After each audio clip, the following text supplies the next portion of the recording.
Hello, friends and bees and friends who are also bees, and welcome to this week's Final Fantasy XIV stream.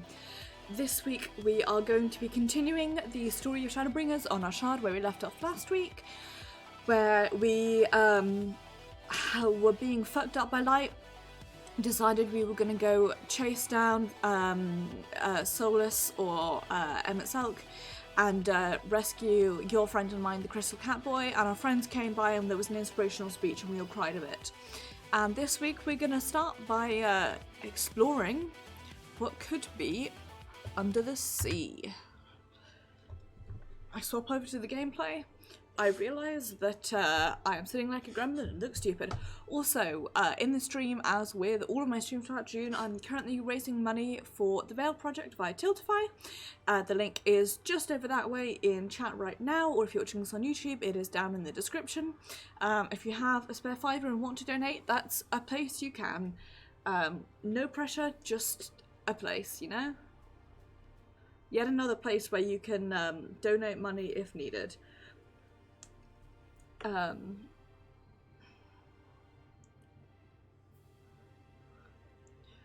Words are very difficult. I am really big on the gremlin setting today. I'm going to move my camera slightly so that at least somewhat less gremlin city. Honestly, I don't know, let's just crack on with it, shall we? I think we chatted to everyone last time round. Yeah, we did. Okay, Yoriange. Want oysters IRL. There's fine affairs are in order, then I shall unfold to thee my proposal. Our destination is the ocean floor, yet our goal is not simply to arrive there. Nay, we must needs have the means to breathe and fight freely. Thus I petition the aid of one of the Fae, a being with whom I have yet to meet face to face. Rather than waste words on explanation, I bid thee follow me unto the hamlet of Sullen, which lies to the south and west. All become abundantly clear, I promise thee.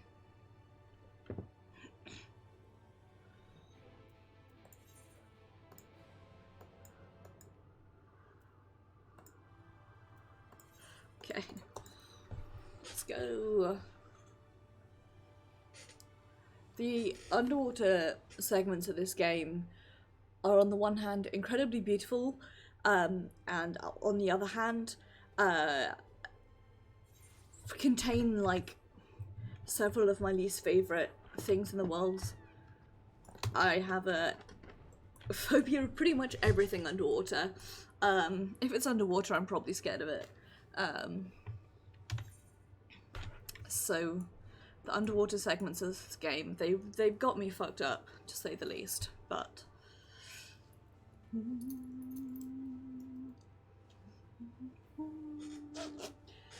also I like that they're like, we'll have to go underwater, forgetting that I at least can just fucking go underwater and just breathe down there like normal. Don't need no stinking giant whale to bring me down. Oops, spoilers. I've already seen this bit. At least we get to enjoy the purple trees for a bit. I'm so glad that you can put purple trees in your gardens. It reminds me I need to redecorate for summer.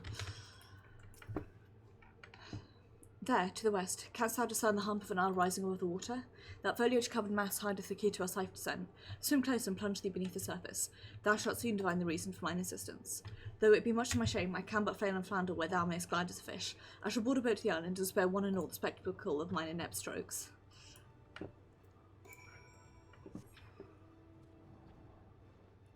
Don't worry, later on we'll laugh at your inability to swim.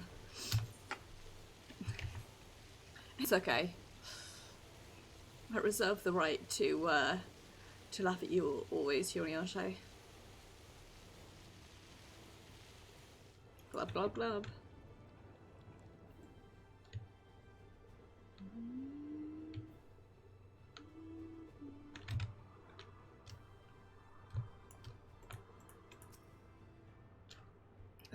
Underwater bits. They look like eyelids. Got me fucked up. This bit, the weeds, bad content.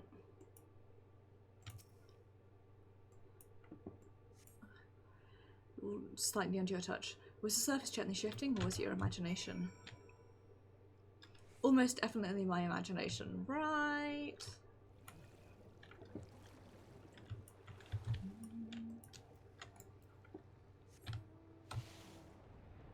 Right.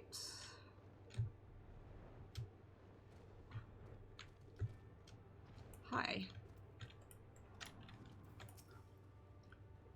Locals call this the Isle of Ken, which I presume refers to knowledge. Either that or someone's being awfully zealous about marking his territory.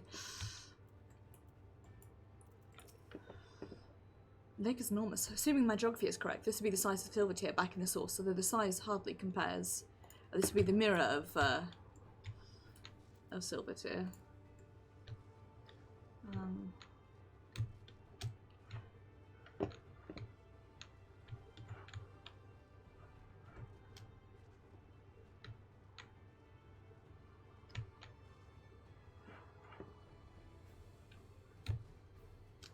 Trying to remember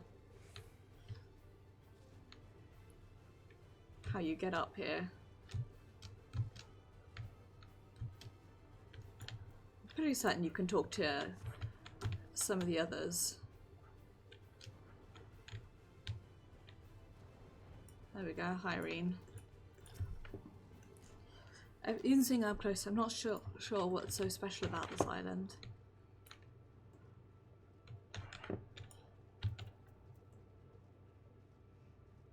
Anyone else we could talk to?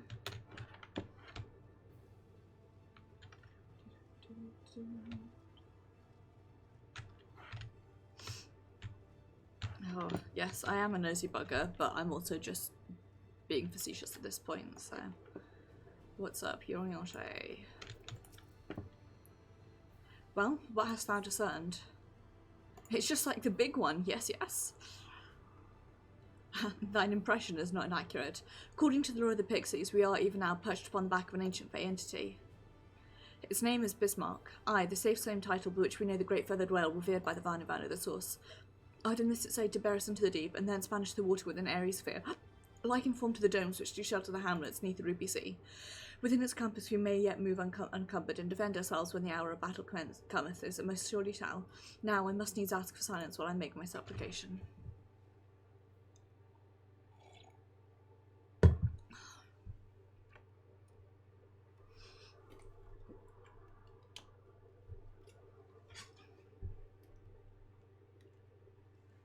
There we go, I can sit like a gremlin without cutting half of my face off camera now.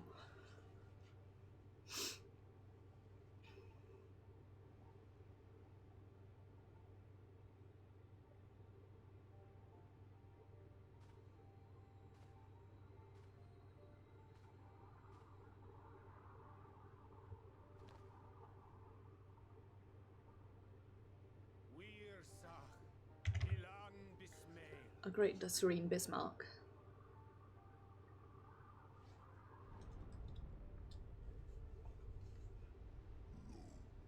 Long has it been since my name was called.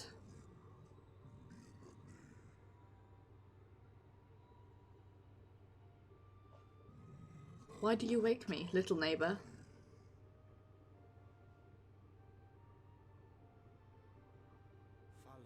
To the bottom of the western sea we go. Pray lend us your back and your breath.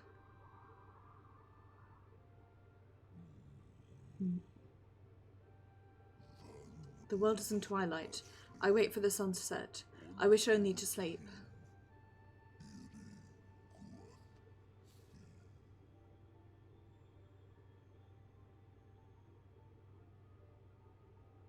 Oh dear. I don't need to speak Fae to know that didn't go well. Thanks, Alizé.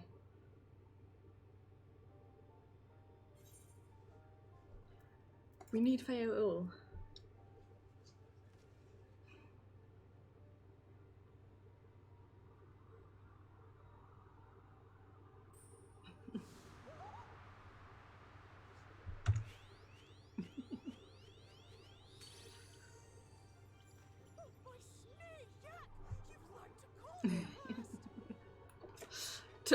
Took long enough, eh? And where do you go? On a trip? A journey? I knew you wouldn't give up without a fight.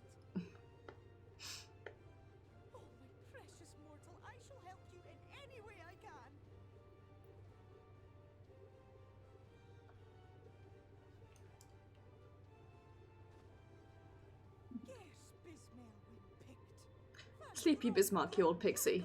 These are my precious, precious saplings. Van Let their wish be the king's command.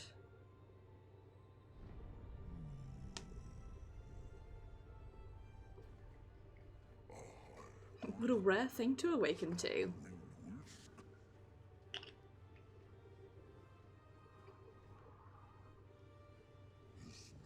My beautiful king, if it be thy wish, then so it shall be done. Be sure to scrub this one's teeth for him upon your return. It's only good manners. It will be done, Your Majesty. Our deepest thanks for your timely intervention. An agreement is reached and your departure is at hand. You wingless ones best hold on tight. May the blessings of the Fae keep you safe, Inba. They are all so great. Wail, wail, wail. To the western sea we go. Wrapped in my breath, I will see to your destination, little neighbours.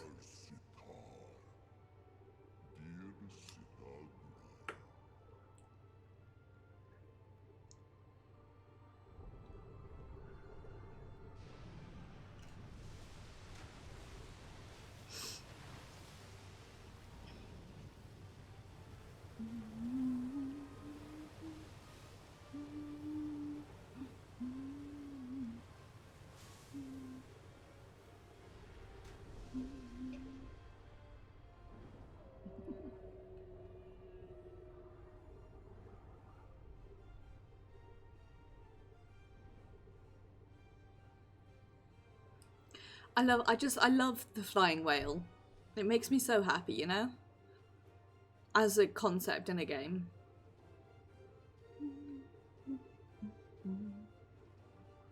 And just like that, it's all gone back to the way it was. What was you expecting? 100 years of honey and rainbows? Seeing them Yulmore types wake up and smell the ashes was miracle enough for me. Always demand more. The magic in the air when that ladder started moving. And when that great hulking Talos rose up. Gods. I could live 1,000 years and never behold anything so amazing.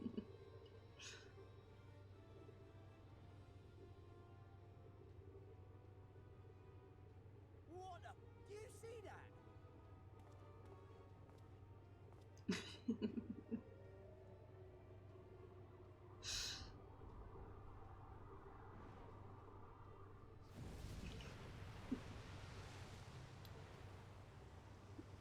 What a monster! Where did it even come from? I love that the shadow boxing is the reaction. Whoa there! It's not stopping. Run! Run!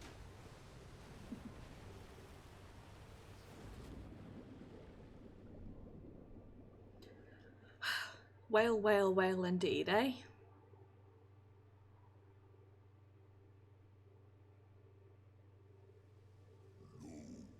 I have fulfilled my duty. I return now to the lake.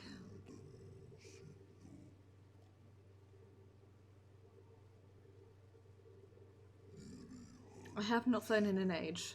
It was pleasant. May your journey be a safe one, little neighbours.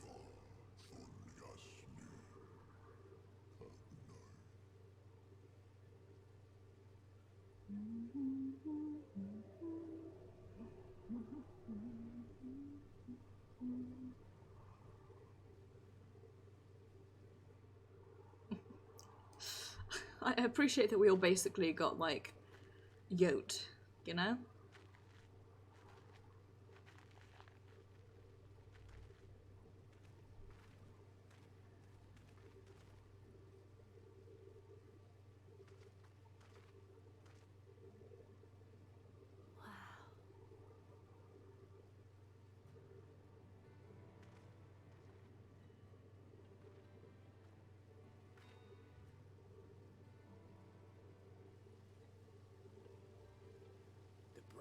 Bismarck. See how it swells to form a dome beneath the waves? The waters recede. The tempest's floor is laid bare. In defiance of the blinding sky, this place holds fast to its gloom. I hate everything here. The last refuge of he who denies the light with every fibre of his being. Also, that Destiny stream earlier remind you of anything, eh? You stand at the precipice, hero. Journey unto the heart of darkness. Finish it.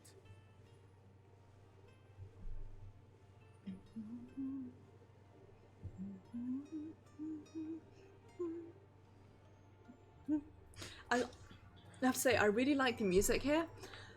I also just really don't like any underwater section. You know, just saying. I'm just saying that underwater is bad. Because it's true, and I should say it. Death at the Orion ensured much playful attention from the Pixies to learn the lore of Bismarck. He is nothing if not a dedicated scholar. With all that water out of the way, we'll be able to venture quite some distance. Emmett Selk must be hiding around here somewhere. This is amazing. I can't even see the surface.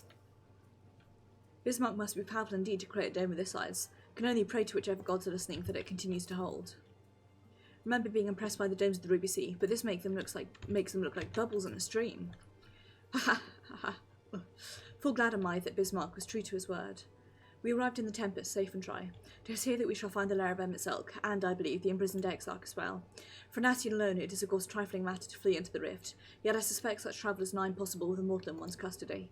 Nay, he would not soon risk his prize when the Exarch's very body served with us as a key to the Crystal Tower and its powers of temporal transportation. Thus am I all but certain that this underwater realm harboureth our friend and enemy both. We have but to find them.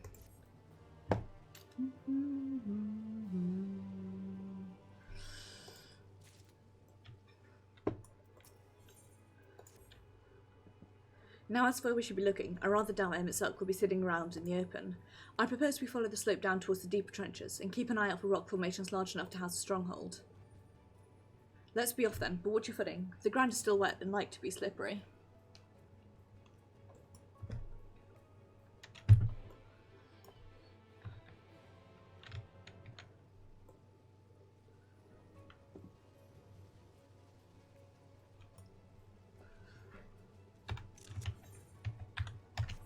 Still taking screenshots though, ain't I?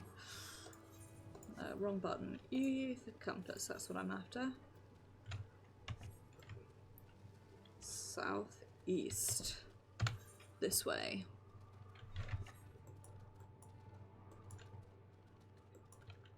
You doing okay there, Mochibot?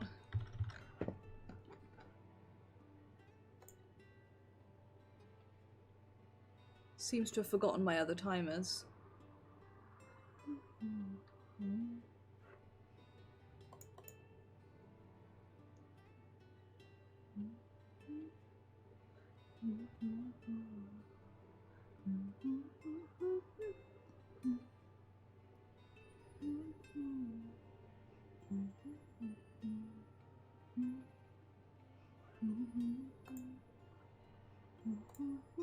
Okay, whatever. I'll let Mochibot do its thing. I think Thancred is the right idea, but I can't help wondering what Emmett Selk would be doing down here without the aid of guilds and Finns. Ocean floor is a strange place to be, of course, but this ether, it is like naught I've ever seen. This outcrop seemed natural enough. Seemeth natural enough, I should say.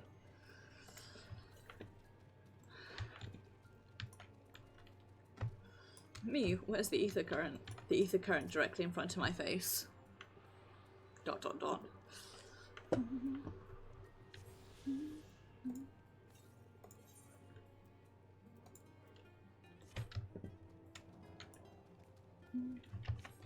The southeast.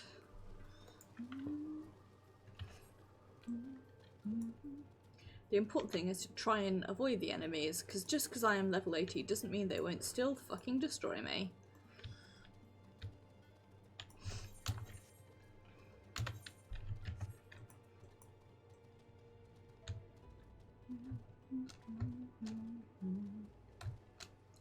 I hate anemones.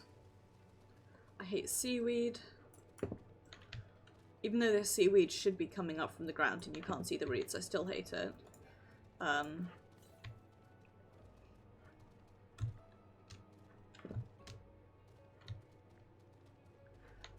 I've no idea where I'm going with this. I hate, like, this shit. This is the worst thing in the world, if you ask me.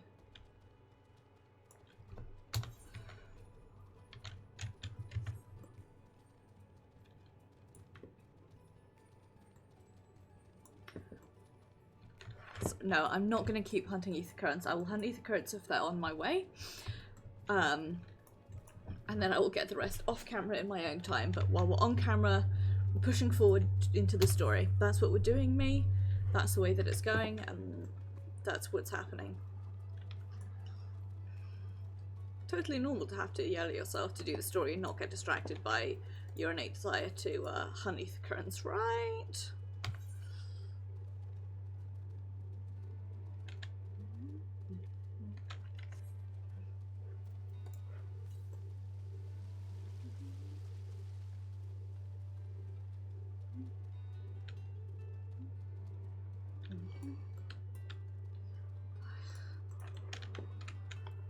Fine.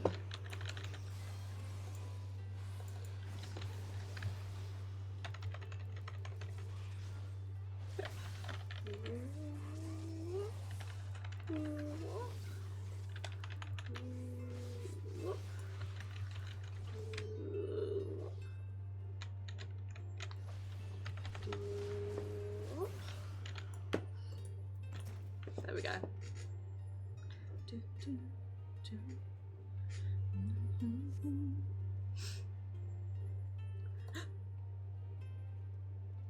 Gasp.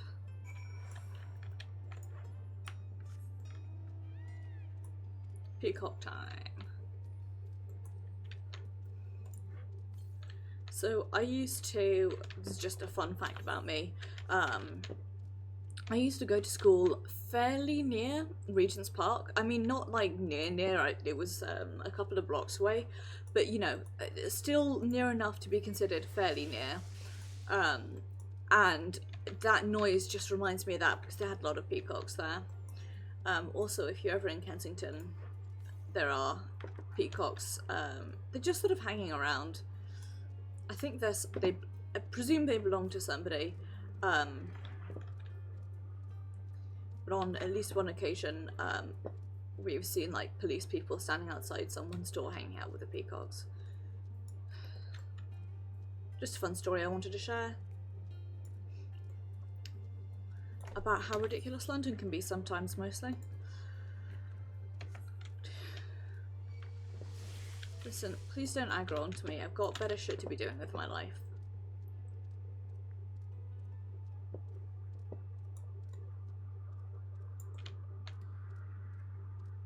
Such as wandering around on a peacock, clearly.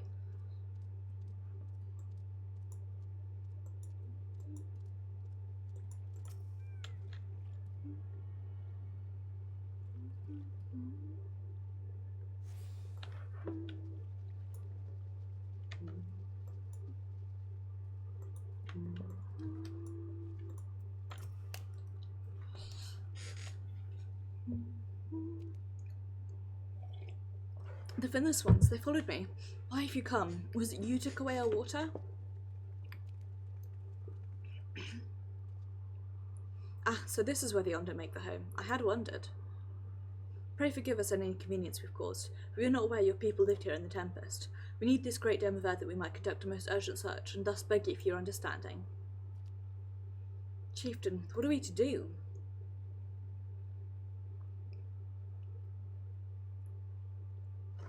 Sup. Are you emissaries of the Ancient Ones? Picture I might be. The mysteries have stirred. We have seen the illuminated land shining through the gloom of the abyss. If you are the emissaries, the chosen, I bid you welcome. If you are not, I bid you leave. I am not sure I understand. Would you be willing to elaborate?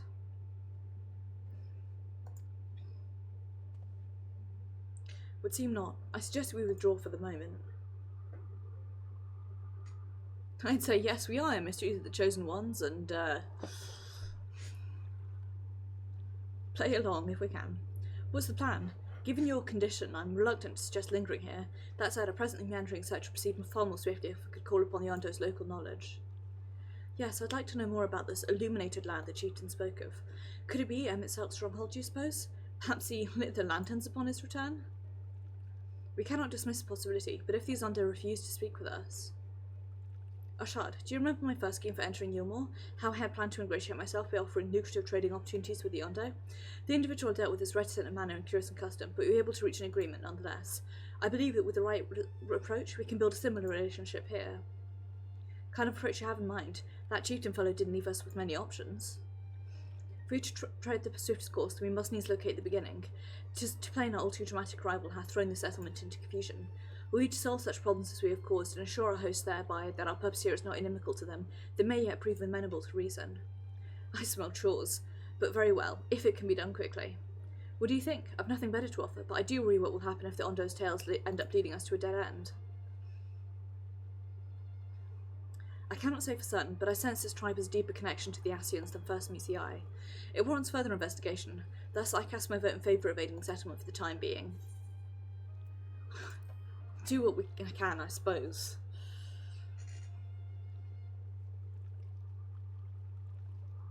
Then it is settled. Ishtola, pray proceed with your investigations. The rest of us will see about fostering some goodwill. I sort of like the idea almost of, you know, people being like, Ashad, there he is, the warrior of light. He's here to help us. He's a good guy. And Ashad's like, I don't want to be here. Why am I here? I didn't consent to this. I'm unhappy.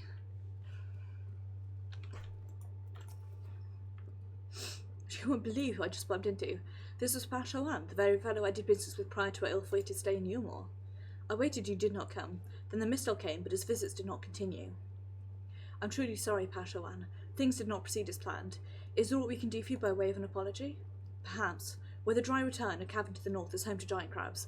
We do not fear the crab, for we are swifter swimmers. But now there is no water. We run and they scuttle close behind, snipping and snapping with their claws. There are too many of them. Too many. I believe I can be of assistance there. What have you shot? If you've not found a task, you're most welcome to join me. Indeed, I should appreciate the company. Where the dry return has a rather ominous ring to it. This is why I came down, because I had a distinct memory of going back there later for the,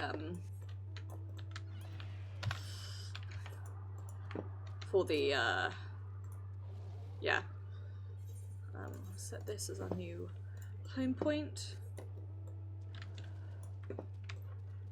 Go Orth.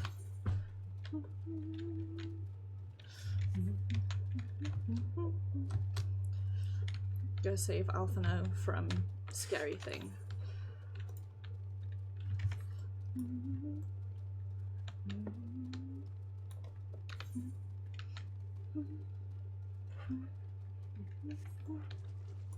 And we can get the ether current that's over there at the same time.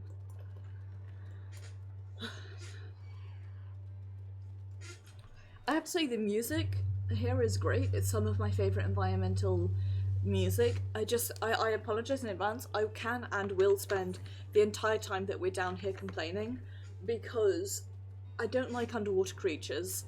I cannot stand anemones. They're, you know, they're fantastic miracles of nature and really freak me out. I hate seaweed. I hate all underwater plants. If it grows underwater, it is inimical to me as a person. And therefore the only response is for me to walk into the ocean, quite frankly. So, just saying.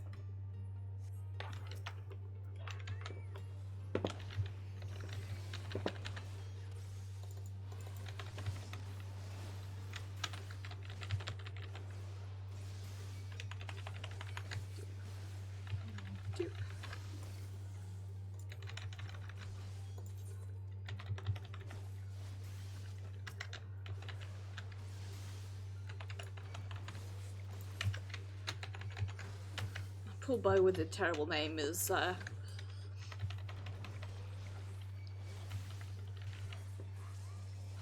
least getting close to a level up, you know?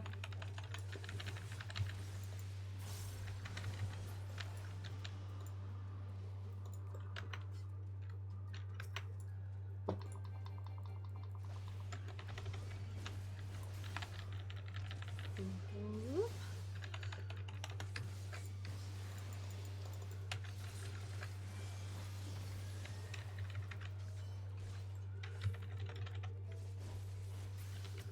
gonna keep beating these guys up because we've got the Nostrons to use, so we may as well, you know?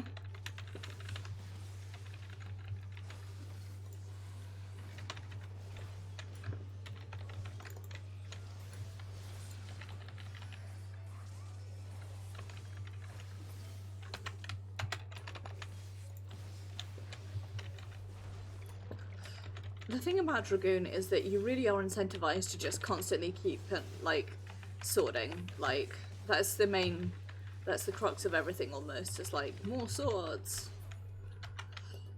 Anyway. Seeing as we're in here, let's go get that,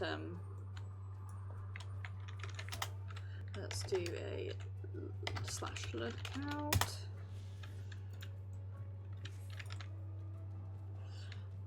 At some point, I will fill out all of my sightseeing log. Use that to level one of my old classes.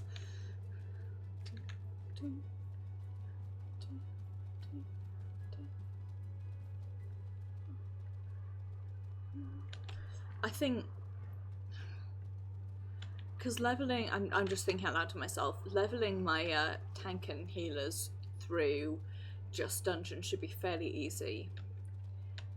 So I'm going to save all of the side quests for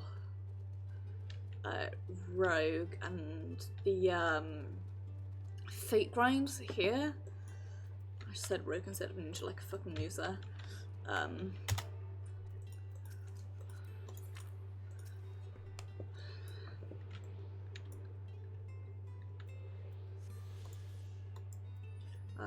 For some reason I just got the Humble notification. Go away, Humble. Sorry if you heard that noise in the background. It's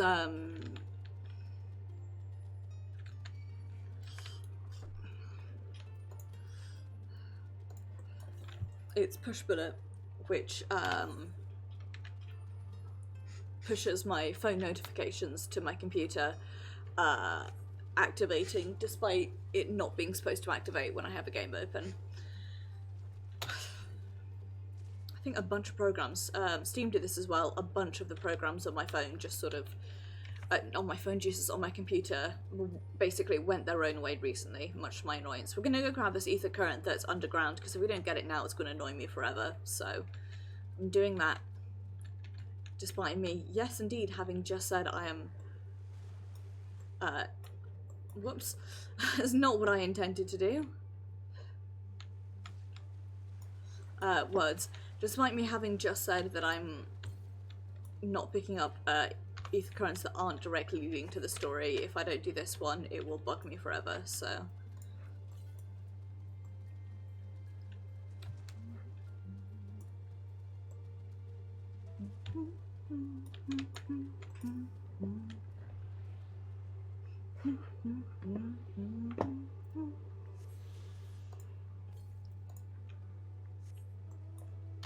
Okay, this is definitely getting it when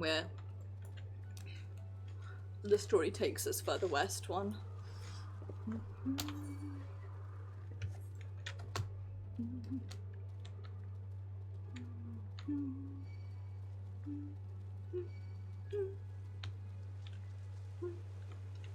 Ooh. So satisfying.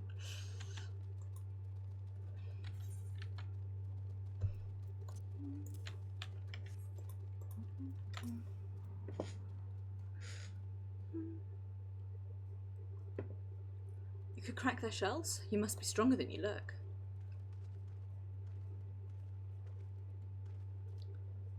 I see you've reached your quota first again. I shall never be your equal in such tasks.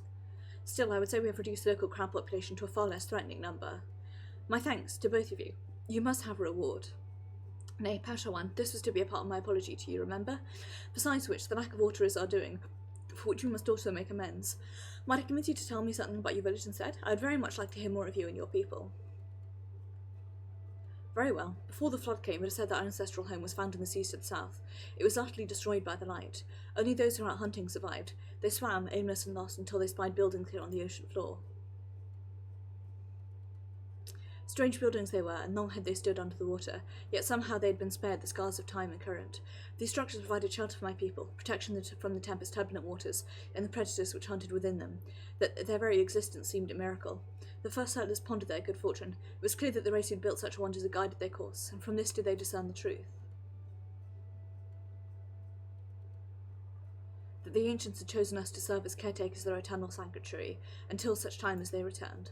It is judged that your coming, and this great vanishing of water, was by the ancients' designs. If it is judged that, you will find warm welcome here. Truly astonishing history, yet I cannot help but wonder how the significance or otherwise of our arrival will be decided. Ancients have blessed us with protection and prosperity. If your presence serves to bring us the same, there will be no doubt in the matter. It would seem our earlier decision was the correct one. Fetch quests are always the right idea, am I right, lads? We thank you for the lesson, Parashawan, and will continue to do all we can to assist your people. Should you desire help with any other troubles, pray, do not hesitate to ask. We shall return to the task at hand, only do try not to overexert yourself, my friend.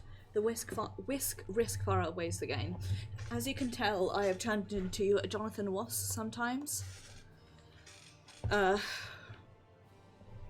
meaning to make fun of his speech impediment, I don't understand why abruptly I have developed the same one. Arshad, have you learned aught of note? Fascinating, and precisely the sort of information I was hoping to hear. In fact, if you have a moment, I'd like to borrow your eyes to confirm the theory I've been working on. Come. I mean, if you ask politely, am I right, Ishtola?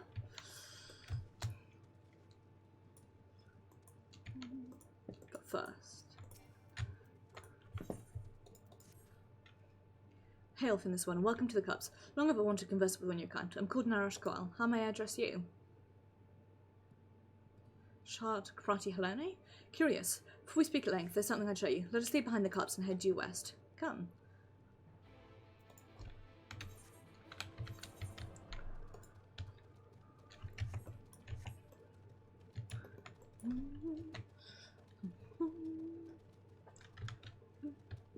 Yeah, I think... trying to think out loud. If I do... well, eventually that'll be Scholar by Dungeons. Could do Ninja by side quests, Marauder by Dungeons, and then Red Mage and Dancer should, by Dungeon or Fate, be relatively... I suppose I could do Heaven on High as well. But they should be relatively quick to get up. Relics of kind, yes. Leavings of a ship that sailed the sea above long ago. Their lives they felt untouched by any Ondo, for most have little interest in the affairs of the Finless. I, however, do. Ever since I was saved by one of yours after being washed ashore, weary and near death. Such kindness is a rare and wonderful thing, and I know more of the people who showed it to me. So I ask you, Arshad, to teach me of your ways. These objects, for example, what purpose do they serve? How are they to be used?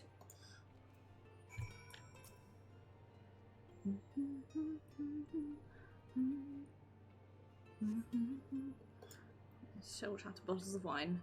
What can you tell me of their purpose? You used makeshift weapons, first to bludgeon, then to stab. I mean, true. Tools, stone and bone and such. Our people are not so different. I'm deliberately choosing the wrong ones because Ashard is a dick and he doesn't want to. He's doing it for the reward. You know? What does this particular contraption serve? It's used to shear a step at sea. Then when that wheel is at the mercy of wind and currents, yes?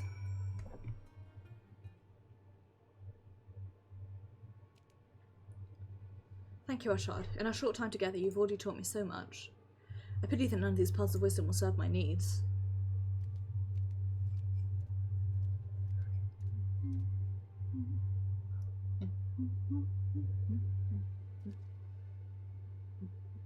Narosh, what are you thinking, wandering off on your own with the Finless one? There's no time for you to fiddle with their leavings. Clutch Mother is in terrible distress. You do not understand. I brought him here to... Forgive this child's impudence. I am Sarah Shawan, and on behalf of the Clutch Mother, I come to entreat your assistance. Not again. Seems you do not realise that in driving back the waters of the Tempest, you have placed our beloved Clutch Mother, leader of the Ondo, in mortal peril. She is pregnant. Here in the depths she'll give birth to many, many eggs. We male Ondo will then take them into our care and raise them as our own. But absent the flowing waters, we know not if she'll be able to deliver them safely. If not, the future of our people will be in jeopardy. Flood of Light claimed many Ondo lives. They've rebuilt a number somewhere in the decade since. It'd be devastating to lose an entire generation, or worse, the Clutch Mother herself. She wishes to speak with you directly, that we might together find a solution to this dilemma. Will you return with me to the cups? In a bit, I have to go speak to Ishtola first. Narosh, come. I'll not let you trouble our guest or the Clutch Mother further. I feel when you're trying to find a comfortable way to sit and your computer just keeps burning your legs. Everything I've done for...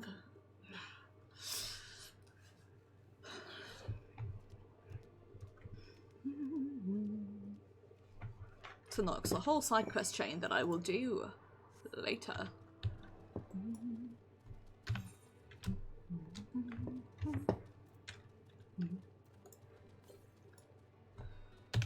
But first, it is time to chat with Ishtola.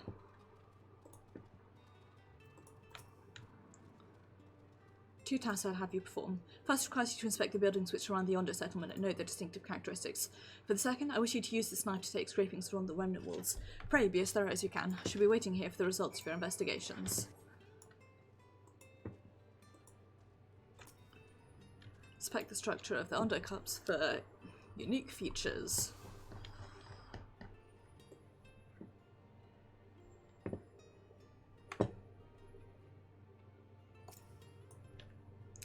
That's a window, all right. The likes of which you've seen nowhere else.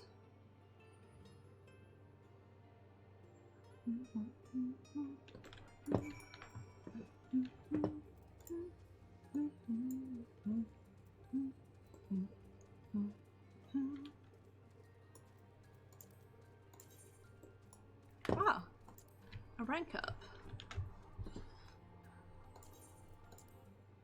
Keep leveling them as a healer, because that's the class that I need as a DPS main. Set the point of the knife against the wall, but even after applying considerable pressure, you cannot remove so much as a flake of stone. Okay, Shola. What's all this about then?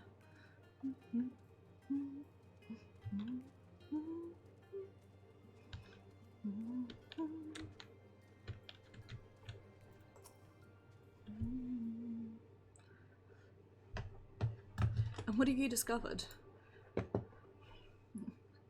That I'd prefer if you just told me what's going on instead of giving me random tasks. I'd agree the windows are most distinctive. To seem the structures appear the same to both your sight and mine. You say you could not so much as scratch the wall, even with all your might behind the blade?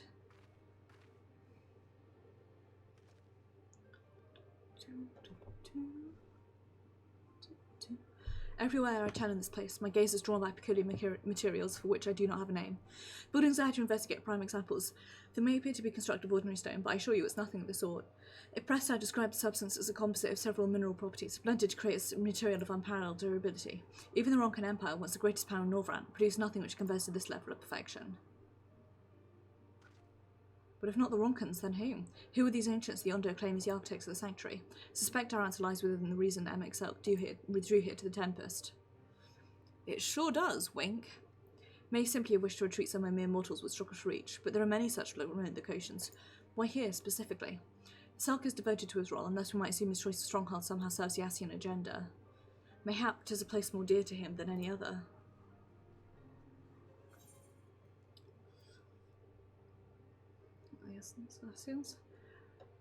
Could this place provide power to Selk? My first thought as well. No matter how superior the materials, a ruin is just a ruin. It is naught that would decide a battle's outcome. Which brings us to my second theory. They had some other, more personal connection to the site. What if these structures are remnants of a time before history, of a star that was yet whole and unbroken? Such traces in the source have been obliterated by the succession of other calamities, but here in the first they might have remained untouched for millennia. See, like, that, for me, was really cool. A copy of the mural in Katana Revel. Alma presented to me during my visit to Fana after our victory in Clusia. Here in the first scene, by Emmett Selk's own words, it depicts a city of eons past and the disaster which befell it. Design is much simplified, of course, but do you see similarities between its towers and those you just inspected?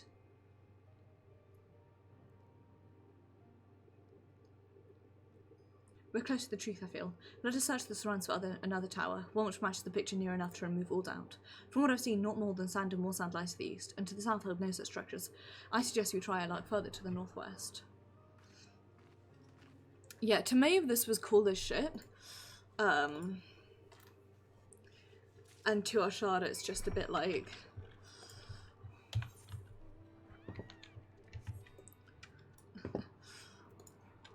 Ashad is a bit more of a, okay, but how does this help in the, like, direct sense kind of guy. Trying to remember where the structure we need to find is.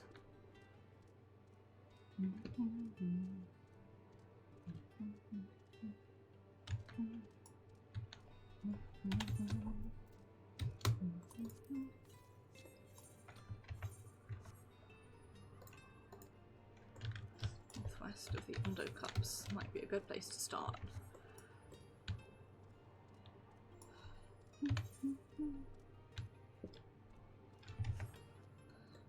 Snail.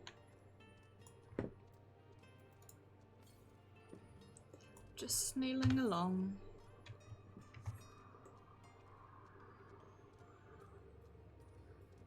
I really can't remember where you're supposed to go, so...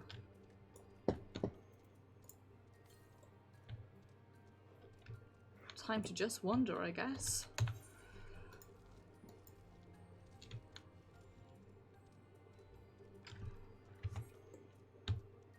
There it is.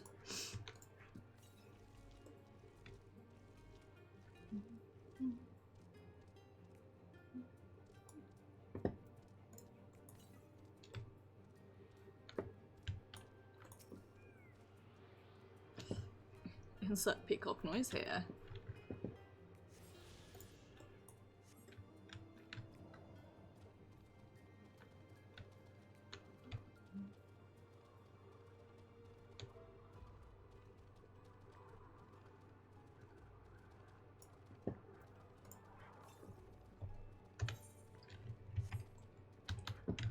Thought it was...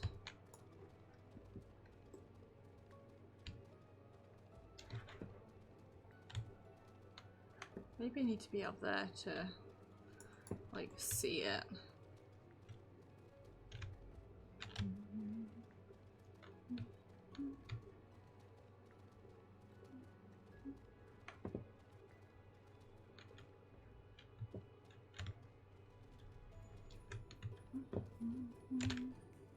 Like...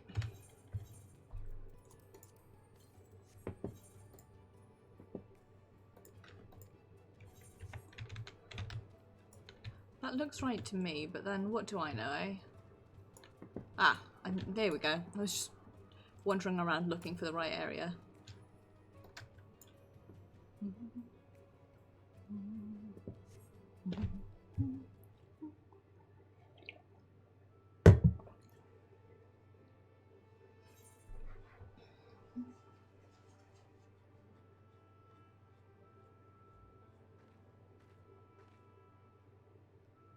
Aye, this is the mural writ large. Though I cannot guess its purpose, it must have been an imposing sight. How much of the tower's height lies beneath the ground, I wonder? Centuries of our history have settled upon such ruins, countless layers of dust and sediment, an entire civilization, its existence forgotten by all except a handful of Asians. And yet it did exist. They lived here in this city. But let us focus on what we've learned thus far. The Ondo chieftain spoke to us a mystery stirring, of a land illuminated. Judging by his words, he believes this phenomenon related to the ancients' return. Thus we can surmise that what the Ondo saw shining in the abyss was, in all likelihood, yet another remnant of this age-old civilization. Who else would light the lanterns, as Reem put it, than Emet himself? It is almost certain he is there.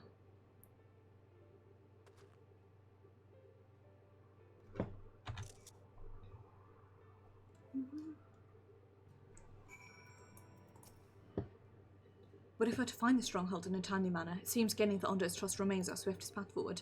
I only hope our deeds are enough to win them over.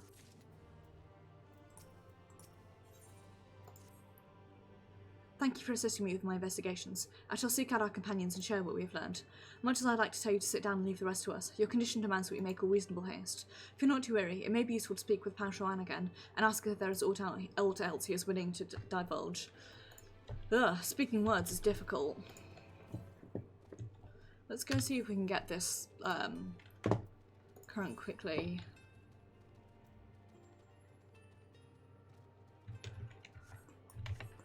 If we can't, then hey, that's, you know, how it be. But let's see if we can get down there enough to get it.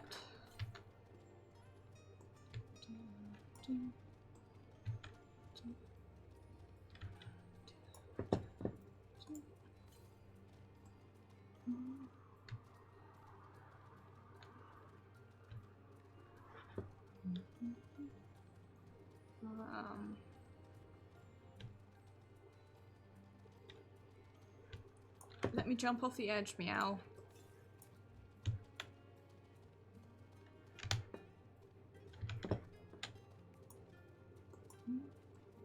I hate having to climb on these things. They squig me out so much. I hate it, I hate it, I hate it, I hate the noise, I hate everything about it. It's the worst. The literal worst. I hate this so much.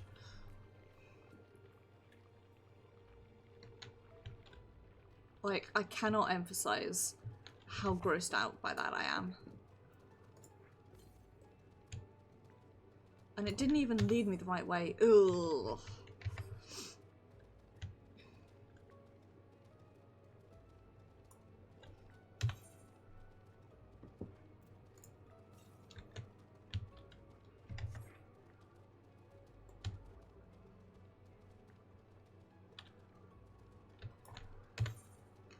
Fuck it, I'm doing that later. Going back to the cups and moving on with the story.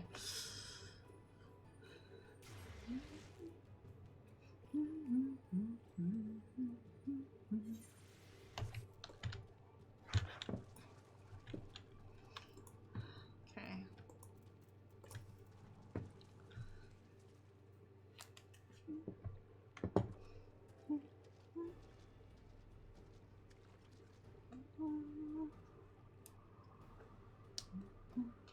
Beyond this gate resides a clutch mother. Approach and hearken to her words.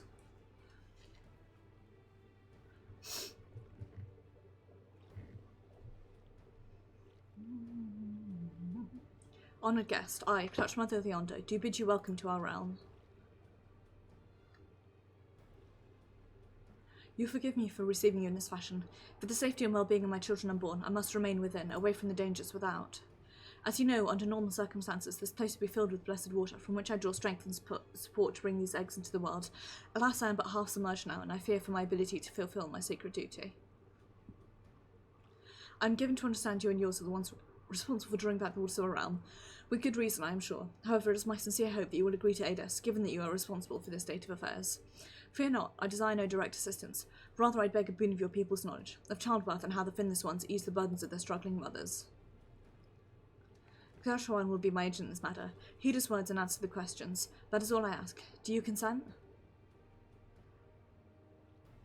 Shard's like, ugh, not right now, but eventually. I thank you, honoured guest. Go well. Then it's agreed. However, I must consult with her attendants before we speak further. For now, I bid you and Harash Kowal to go about your business and be ready to call if called upon. Wait, Ashard.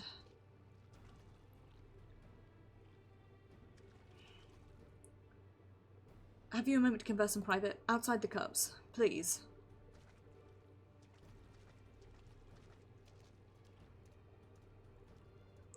Only if you're giving me this fucking ether current.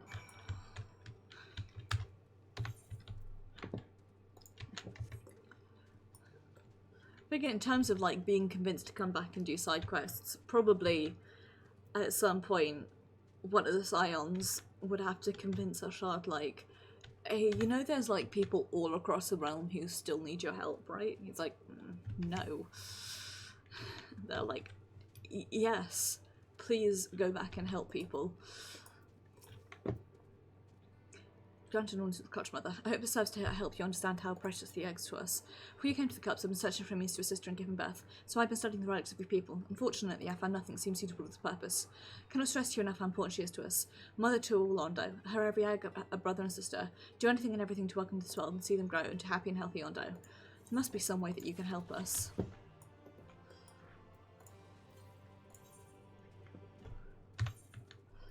Yes. The way is that you give me ether currents, and then I come back and help you some other time.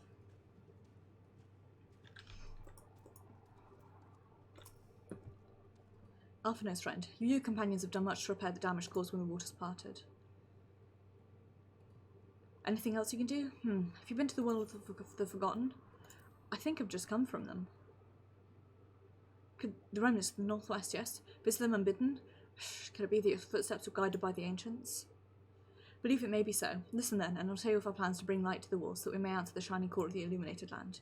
We request of this craftsman to shape for us a sacred lamp. He is odd for a land dweller, choosing as he does to live in the ocean, but his skill is beyond question. It is concerning, however, that we've had nothing of his progress. If you were to visit this artisan and return with our long-awaited light, then any doubt as to your purpose would be laid to rest. His name is Grenold. You'll find his workshop in a metal structure to the south.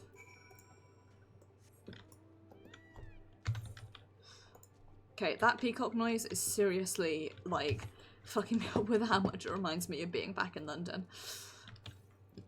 It's a really odd, like, specific thing to remember, but that's all I do, really, is remember odd, specific things, so...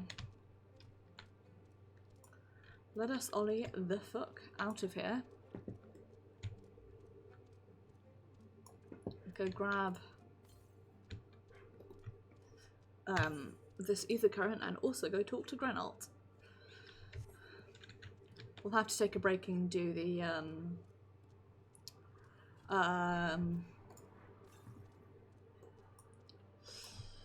words. God, why are they so difficult? I'm pretty certain we'll have to take a break and go do the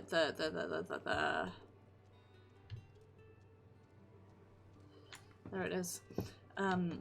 Class quests.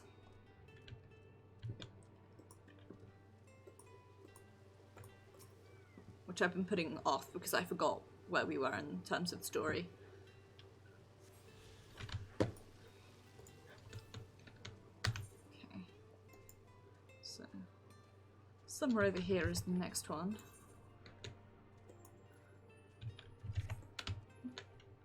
Door opens directly on head.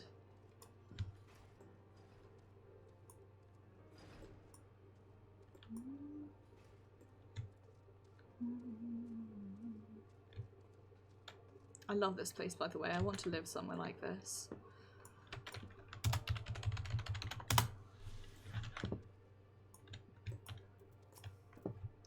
That's just great, that is. Maya's playing tricks on me now. Look, Grenold, someone's come to visit you at the bottom of the bleeding ocean. Or it might as be a ghost, eh? Go on, foul shade. Feast yourself on me, rotten soul. Got no use for it. Craftsman work can't craft small points than a sea slug with the dome and hammer, and that's an insult to bloody sea slugs. Maybe you can psych him up. Let me thrust at you. That works, right? Wouldn't be trying to raise the spirits now, would you, spirit? Not what you'd expect from a servant in the netherworld.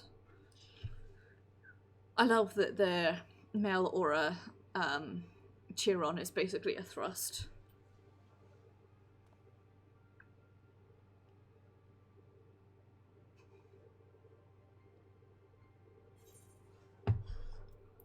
Have we met before?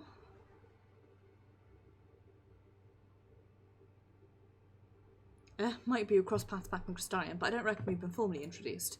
Name's Grenold. This here's meant to be my underwater sanctuary, a place where I can give myself over to my work, far from the distractions of the outside world. And yet, here you stand. Know what's so damned important that you've dived all the way to the bottom of the ocean of the bleeding tempest to bother me? I've been told that you can craft me some armour, and also you need to do a lamp. Ah, the Ondo's lamp. God's curse me, empty head. I've not so much as made a start.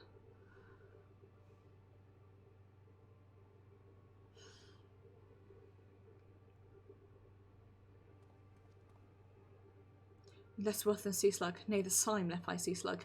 Me delivery dates long past, me workbench is untouched, and I call myself a bleeding artisan. Heard the beliefs, have you? Bringing light to them ruins would be an act of deep religious and cultural significance. It was my privilege as a craftsman to be tasked with providing a ritual instrument worthy of the occasion, but I just can't bloody well. Gah, my mind's a bleeding bank, so I could pissed away my last crop of inspiration. Me every day, all day, every day. Tell me you've got so much to show me. Summers will give me the muse a right good kick up the arse.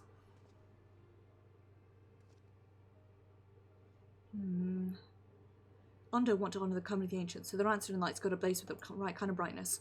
Like the sparkle I caught in crystal, but just being sparkly is not enough. It's got to dance with joy and sorrow and a sense of hardship endured. You know what I mean? Grenell seeks a particular kind of inspiration, the kind that crystallises only at the culmination of a long tragic tale. Complete any of the rock quest lines available at the Wandering Stairs that return to Grenell once more. Right. So it is back to the Crystarium we go. And we're going to noosh through these role quests as quick as anyone's business.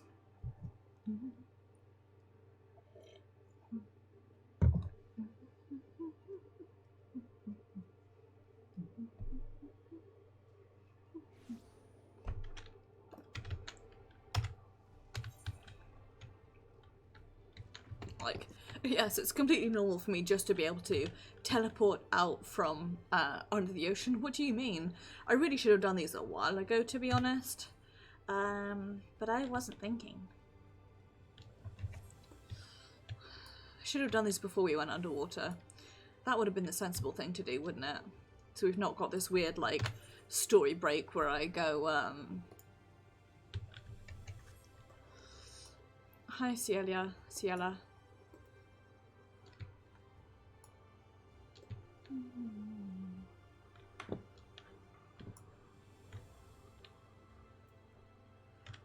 There you are. Hi, Lurik. It's been ages since we last chatted. How are you doing? Shard, my friend. Thank the gods you're here. I've been parted ways when exhausting myself running all over the Crystarium, questioning anyone and everyone, hoping someone might have seen Andrea, but alas. So you haven't gone outside even for a bit? Of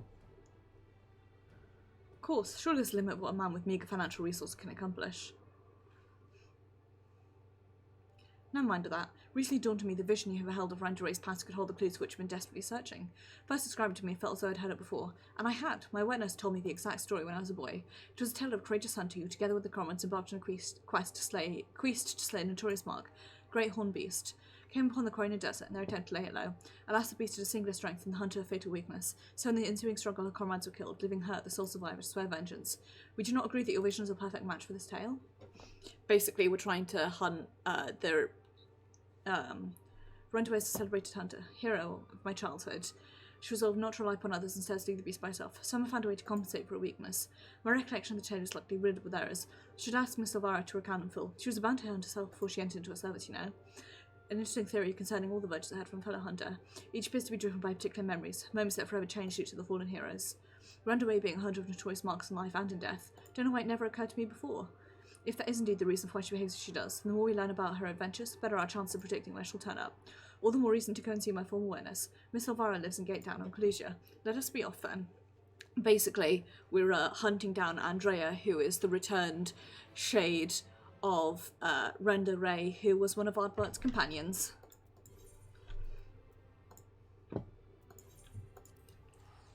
And we need to go hunt her down swiftly and efficiently.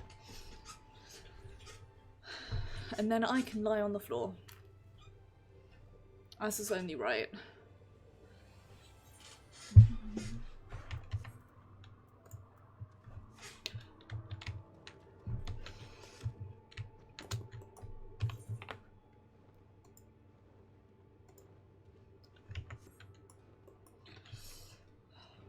I was like, oh, I'll stretch my legs out and rest one of my legs on my PC, and then my PC was like, I'm gonna be burning hot. Just, you know, for the halibut, you know?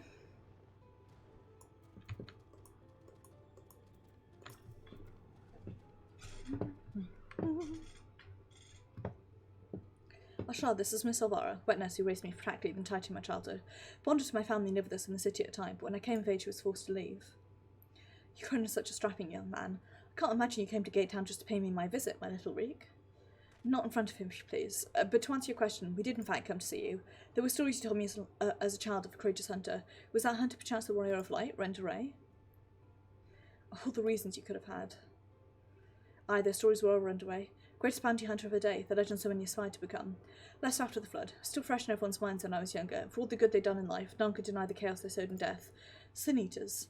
Despite all of that, me and my mates still look up to her. We all knew her feats and swore to preserve them, in secret if need be, that she might inspire future generations as she had ours.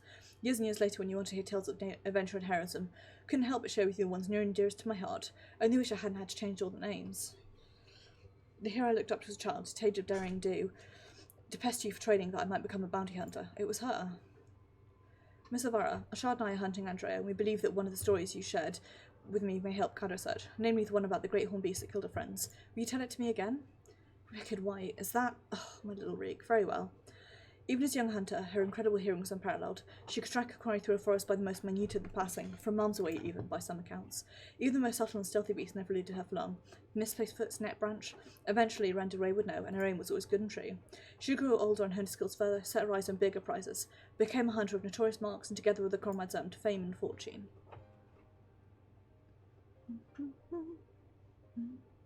Reputation swelled, so did the Regos. Only the most dangerous game would suffice. So they resolved to hunt the Scourge of Norvrand, the Devourer of Souls, Balam Keats. But Rent-a-Ray did not realise was that her greatest strength would be through her undoing, for when she faced Balam Keats, the beast roared with such force it brought her to her knees. Helpless, she could only watch as it claimed the lives of beloved comrades and fled.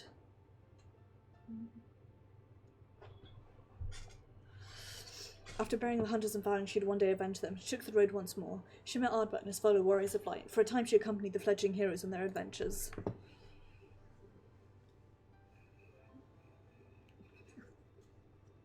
To them she was a breath of fresh air, a vibrant young woman who savoured every moment and found joy in the simple pleasures. They knew naught of her fallen friends, or how their deaths weighed heavy upon her still. The party wandered the realm, performing many great deeds and growing ever stronger, as did Rent-a-Ray. When in Calusa, she even devised a means to defend against the powerful war that had been her downfall that fateful day. Oh, they are babies. Then, while engaged... Fuck, and I cannot emphasise this enough off. When reached her ears, Baron Keats, Scourge of Norvrand, Devourer of Souls, had been seen wandering near the city of swamps. Defeat still haunt her. Courageous Sandra allowed a single fear to take root in her heart, fear of losing her new companions as she had her old. I missed the dialogue there, my bad.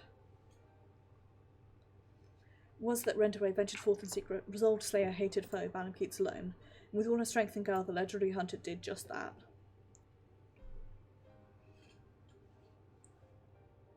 Vengeance claimed she rejoined Ardbert and the others, and never spoke of the terrible battle twixt her and the dread beast. From that day forward, she was Rent-a-Ray, the warrior of light, and the deeds of her and her comrades would be celebrated forevermore.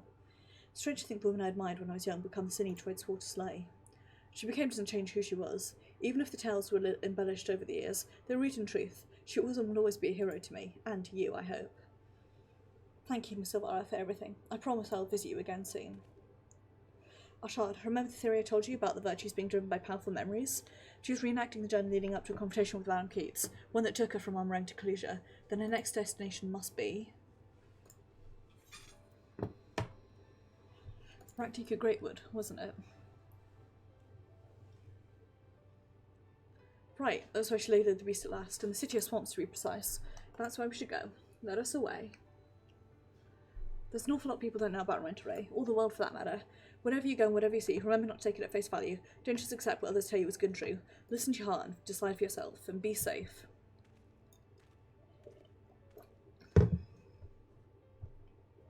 Ashard, was it? Such a pleasure to meet friends of Reeks. Parents never hesitated to provide him with all the wealth and opportunities they could. When it came to love and sport, well, all I can say is it's a miracle the boy turned out as well as he did. Can never have too many friends or too much support. I imagine Ardbert being around for much of this and... Hey, it must, like, fucking suck for him.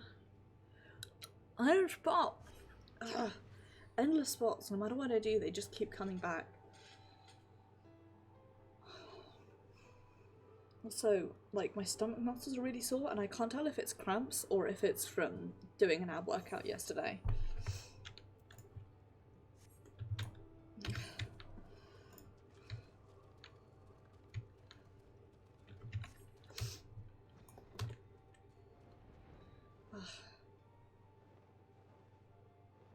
Terrible trials, eh? Lahi.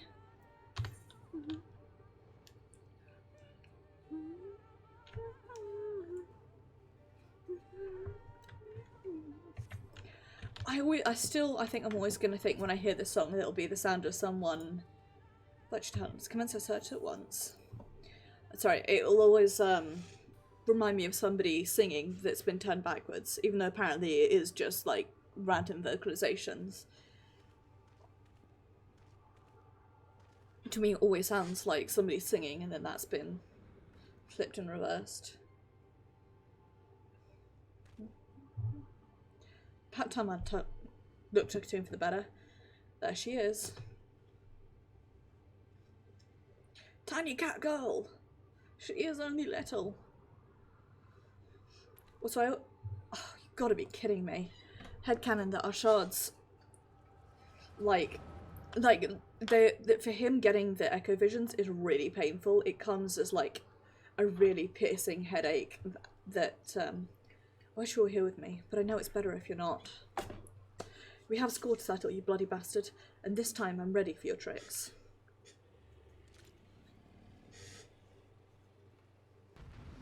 It's big boy hours.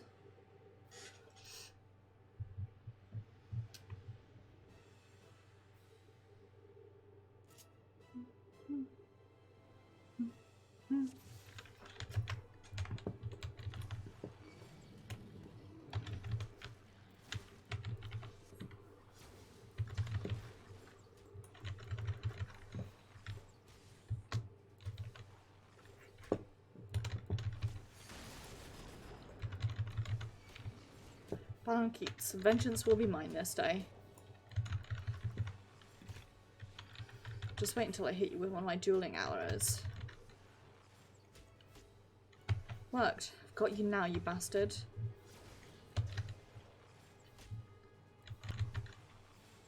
I hit heal by accident when I did not mean to hit it.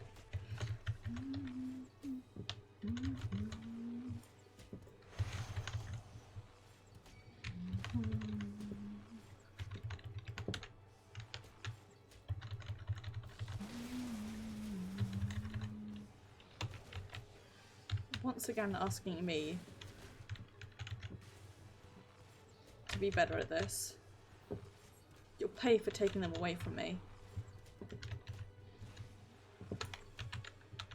Like I'll let you go roar again. I've got plenty of arrows left.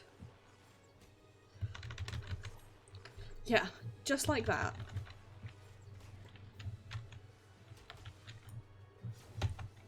Like the ability name Electric Whisker.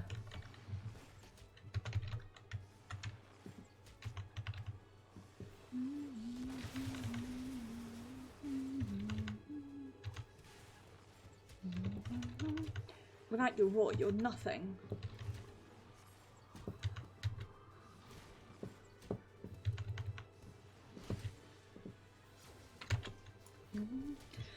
Oh, that's what they all say, Renderay.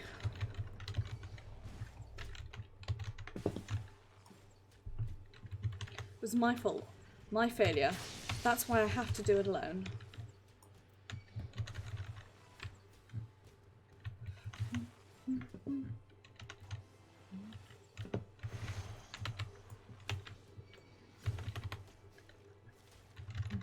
If I'd only been this strong back then, they'd still be alive.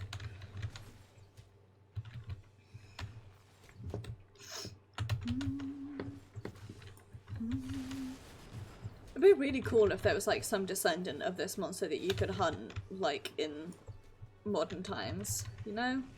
I just think that'd be kind of neat. You can feel it, can't you? The pain, the fear, serves you right.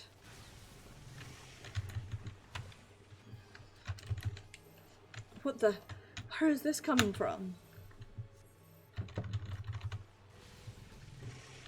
Gah, I won't let it end like this. We won't. God damn it, Render. Made it in the nick, I see.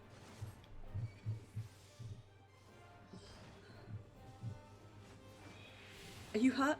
Don't worry, I've got you.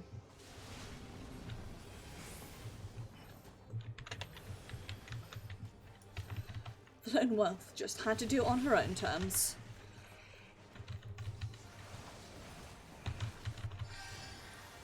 Hey, by the by, these guys have got... I never was good at indulging my foolishness. Don't tell me you followed my trail. Tell you all about it after we kill this bloody bastard, eh? Aye. These guys have the worst party comp of all time. When they've got 6 people, they've got too much for a light party, but not enough for a full party. Struggling off for attacks. Come for me and render. Keep your distance. Come on, Lamet, in you hop.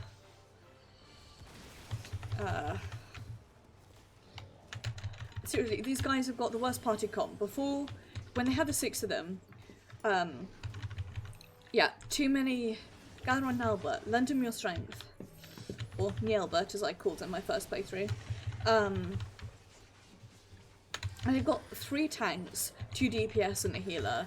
I mean, Ardbert is ostensibly like, you know, he's like a blue DPS, basically. You know, he's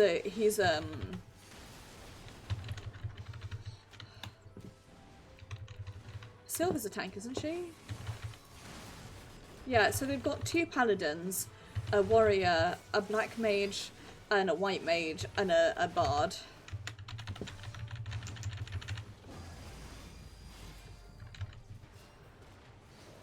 Whoops. Steady, render. We'll best this bastard yet. No one's dying on my watch. Bless you. Bless you, Lamet.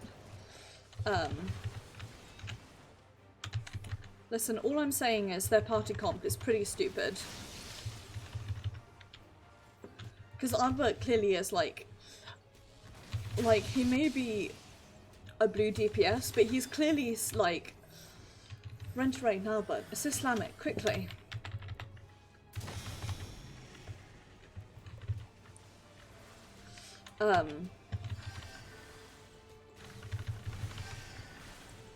He's definitely like their main tank, despite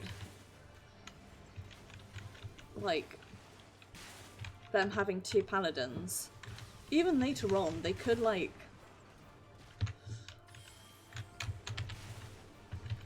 they've got another paladin. I don't know if you want a paladin or warrior to main tank more. Summoning its strength for something big. Finish it.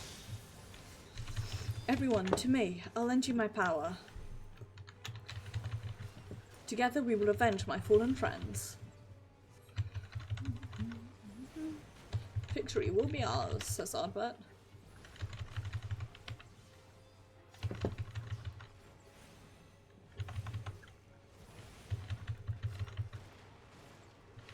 God, I want, I love Lamet's. I guess it's almost like a sort of dance that she can do that increases people's deeps. Yeah, for a shadow figure they always come as piercing headaches. Like, you know when you've got, like a sort of ice pick headache? I don't know if that's what they call it, but I tend to get a really sharp headache directly over my eyebrow here. Tuffle bugger. Everyone alright? Oh, but I don't know what to say. Thank you, everyone, and I'm sorry for trying to go it alone. And why, pray tell, do you even try to use something so foolish? If you'd been here from the first, it wouldn't have been anything even approaching a challenge. Back in the day, I was a bounty hunter. I've told you that much, but I haven't told you about my old partners. Together, we tracked and claimed countless notorious marks throughout Northrant. We were the best in the business. Everyone knew our names and our reputation. They called us legends, and somewhere along the line, we started to believe it too. And then we set our sights on Balan Keeds. I survived, they didn't. Saw vengeance, but had no idea how to go about pursuing it. Then I met you lot and thought that maybe with your help I might just have a fighting chance. So you see, I never intended to keep it a secret. It's just you never asked, and since I'd rather not talk about it. Easy to live in the moment, you know. The next town, the next job. The weeks flew by, and after a time I started having second thoughts. I'd lost those closest to me before. I didn't want to live through that again. Are we or are we not comrades? Through thick and thin. These bonds of fellowship exist between us must come before else, otherwise they may as well not exist. You say the thought of losing us pains you? What of our feelings? What of our loss? What if we'd not arrived when we did? Saved our lives more times than I can count. How dare you refuse to let us do the same? Without those keen ears of yours, I'll never know what bollocks Brandon and Nell are whispering about me behind my back. And ignorance is not bliss, let me tell you.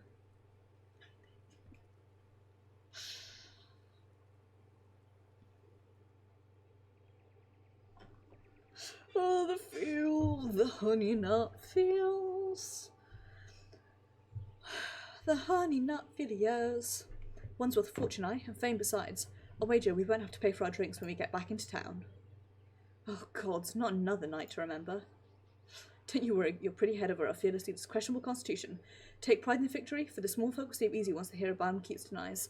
Delardbut's drunken snoring wakes them from their slumber. On that note, think it's time we quit this place. And Renderay, trust that next time you decide to head a game, you'll do us the courtesy of extending us an invitation. And there I thought I was doing you a favour by keeping up my personal affairs, selfish as it was.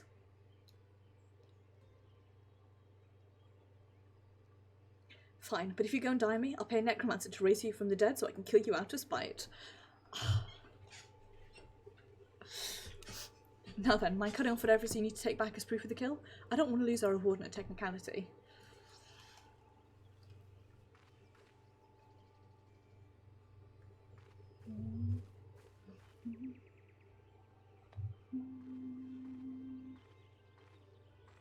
Such a fine crystal. Why not hold on to it as a memento of the occasion? Silver, why have you got bikini armor? I've only just noticed it. Oh my god, he's so small. Wake up, damn you. Hello? What's wrong with you, huh? It's the second time your so-called gift has cost us a chance of slaying Andrea. You know what? I've had enough. Enough, I say. I don't need your help. Perfectly capable of hunting the Sin Eater on my own. Sure you are, buddy. It's past time I told you to piss off.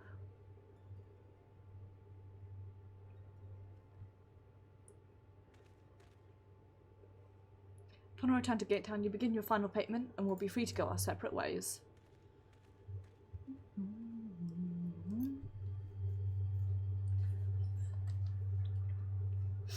So yeah, I feel like of all of them,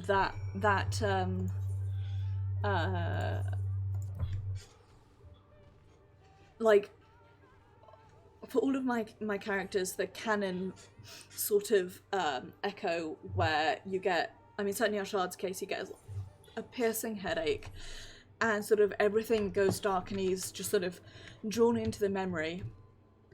And then for Maeve, I figure it's almost like they'll have, rather than having like a flashback, the knowledge will just sort of be put into their head, like it's just put in there. If any of you have ever read a book called The Merlin Conspiracy, one of my favourite books of all time, it's by Diana Wynne Jones, it's very, very good. There's a part in that where a certain type of knowledge is described as being like downloaded into someone's brain like files on a computer, and I figured that's how it is for Maeve. Like somebody just downloads a zip file of all the knowledge, and then they get distracted, and the time they spend in having the vision, what's actually happening is they're sort of sorting through that memory and sort of experiencing it and working out what's going on, but rather than being painful, it's just very distracting. And I haven't worked it out for Myron yet. I don't know why I even placed my faith in you. Such disappointment. Consider this formal dissolution of our partnership. Let none again ever speak the names Reek and Ashard in the same breath. Yes, never again. With that, I bid you good day. When he was little, Reek's parents punished him for a time by withholding his allowance. Without money to lavish on his friends, he soon found that many were only drawn to him by his wealth. Dare say he feared you would abandon him as they did, and decided to push you away first. Not trying to make excuses for what he said. Only hope you can find it in your heart to forgive him. Take some time to think it over, then come and see me. Oh, and take this for your troubles. Sure, talented man like yourself is needed all over the realm, so I thank you for sparing a moment to hear me out. Reek has come to visit me several times. Though he's blessedly in good health, I worry for his spirits. I think you may have been the only friend he had for some time to look on in him, but I find my travel rather difficult these days. If you could go in my stead, it would put my heart at ease. I like how she's like, he's visited me several times as I pick up the quest standing directly there. Like, sure, whatever.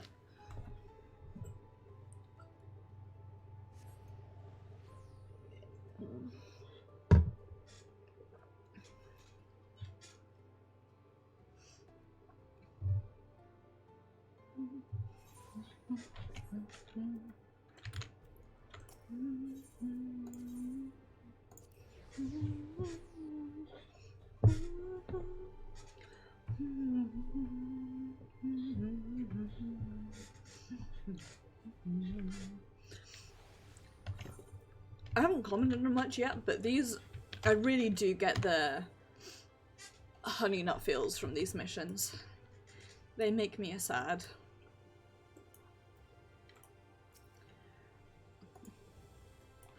Hi, Ciela.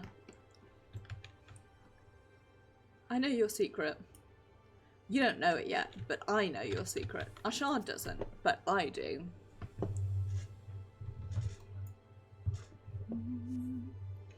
Dalton Chessie's up about it recently. Perhaps someone will have noticed his passing. Looking for Master Reek, are we? Heh, Desi, the only one. Murder's mum and dad cut him off, so there's no point pretending to like the little shit anymore. Last I saw him, he was moping about like someone shot his marrow. I'm sure he'll turn up eventually. Clues, you're right. You're Reek's partner. I was with Lambert, remember? I ordered stress, because after we left you, we were heading over to Raktika. Was under stress.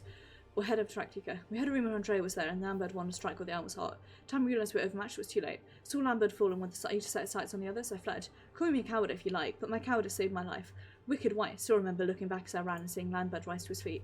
To know everyone what had happened to warn the hunt. Some listened, but a few bloody fools took up their weapons and joined the hunt. Glory-hungry imbeciles. Not one of them has returned. Didn't expect Lyric to be one of them neither. Remember thinking odd, especially when I saw him leave for Raktika alone. Meeting him there, I presume. Good luck, friend, but I have no doubt that you're going to your doom.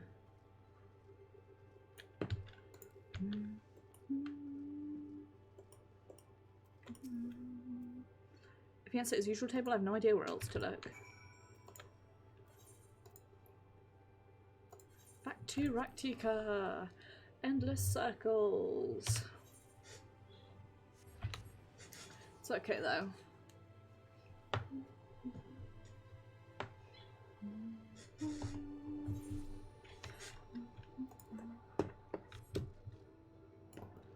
I can't remember if this is the last one or not.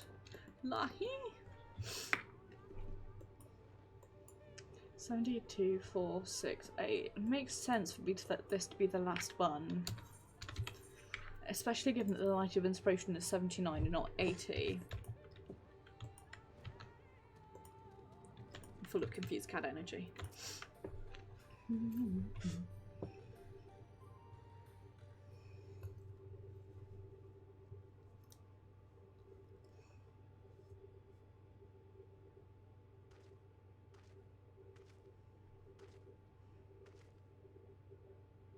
Oh, you little shit. I need that crystal, so let's get on with it.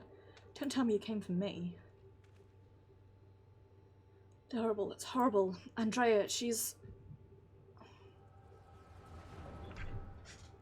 You know what's funny? Is Ashard puts his hand over his head in exactly the same place where I get my... He does this, and I get my headaches right here, this very spot. Directly over my eyebrow. But all you remains, and hearken to my words.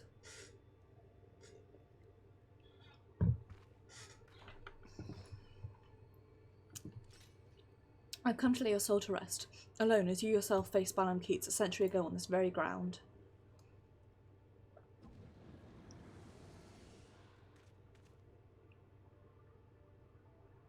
Lambert? Oh gods, no.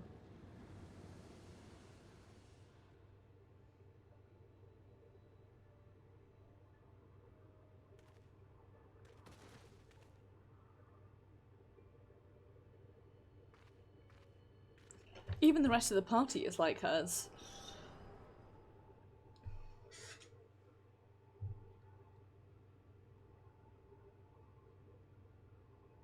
Don't tell me. You beheld a vision of my past just now, didn't you?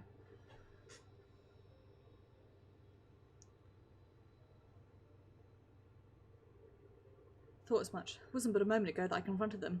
All for you saw that trick of yours, although I can't understand why you kept using it every time you ran into Andrea. Believe me, I was just as surprised as you were. Huh? So it wasn't something you did deliberately? Good to know.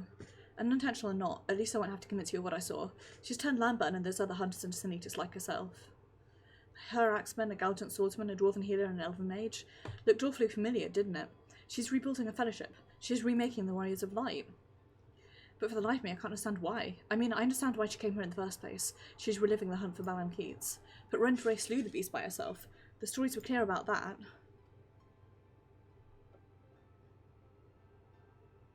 What? They were there too? Then the stories were wrong? I was just surprised as you, buddy. Why'd I ever think I could do this alone? Hope you can find it in your heart to forgive me for all the things I said, Ashard. Regretting my behaviour since we parted ways, 3 seconds ago. Stupid, nonsensical, and utterly pointless. Not sure I could even tell you why I did what I did.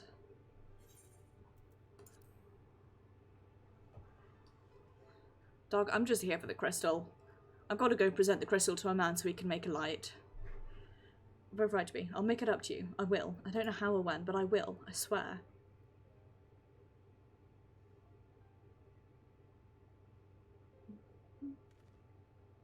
Andrea should be around here somewhere. Still on the hunt for Balam Keats, I expect. Not that she'll ever find it. No doubt Stanbird and the others are with her too. Her and I may have had our differences, but I'd not wish that fate on my worst enemies. He and I, not her and I. Deserves to be laid to rest. They all do. Renteray most of all. She is my hero, and I have to kill her to save her soul, then so be it. That's the attitude to have, lad.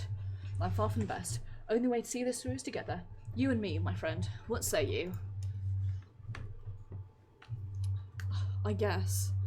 If it'll get the job done. As for Odin, you gave me a nod. We're assuming Hunt Nonus. They're just trying to get down that Miss Elvira know all as well. After all, you wouldn't have come unless she sent you.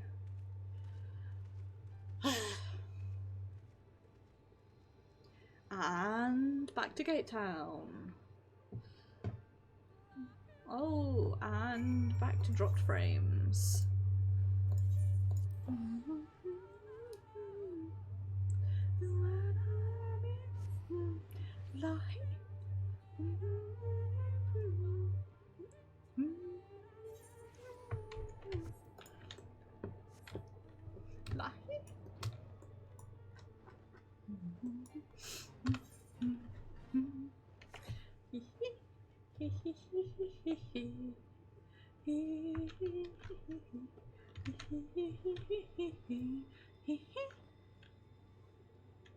Just heeing away to myself.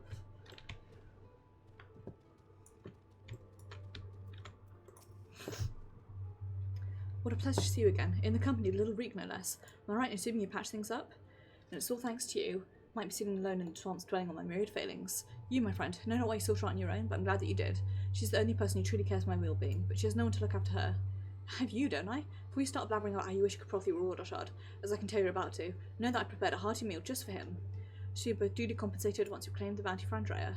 Claim what we shall, for united, Reek and Ashard are unstoppable. It's as rather like to say, but I know my limitations better than anyone. To be prudent to make preparations at this juncture. Ah, colour me wrong. This is the last quest. My partner, I trust you ready? I have a confession to make. Maybe misleading when intimated the tremendousness of my martial prowess. Truth, it rather pales in comparison to yours. Do tell.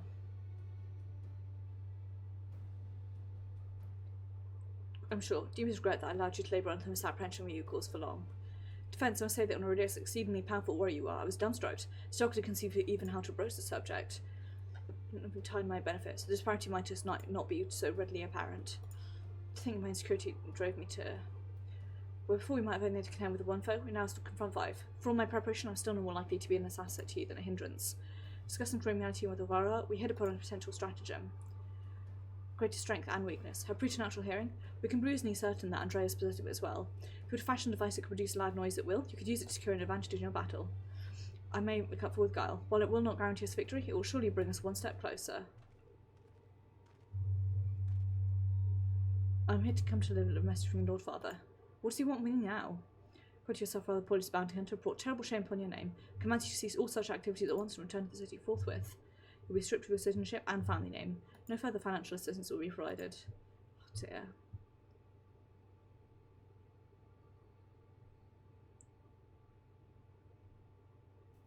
Tell my father that I'm Lurik, a proud bounty hunter, slayer of sin eaters. I have no intention of renouncing this cause, and they're fit to do as they seem fit. If I have no son, I have no parents, and I have no family save Miss Elvira, who's shown me more love than they ever have. Very good, Master Reek. I'll deliver your reply to them at once. As an aside, I love how variable the editors and faces are, because you can make a guy like that, and also you can make Maeve. Baby-faced twinkest editors that ever did. We can get to what crafting that giant noisemaker of ours. Consult with the craftsman of the crystalline mean at once. Lit a fire in him. Never thought to see the day when he mustered the courage to say anything like that to his parents. Shard's like, lady, I am just here for the crystal. I've got to get a crystal so I can present it to a craftsman so that he can make a fancy light, and then I can continue trying to get shit done. That's all he cares about, really.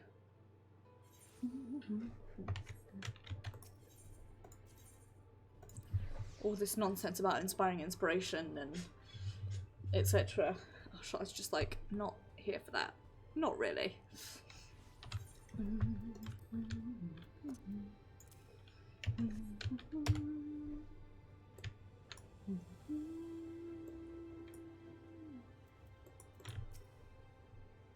You got something that needs making?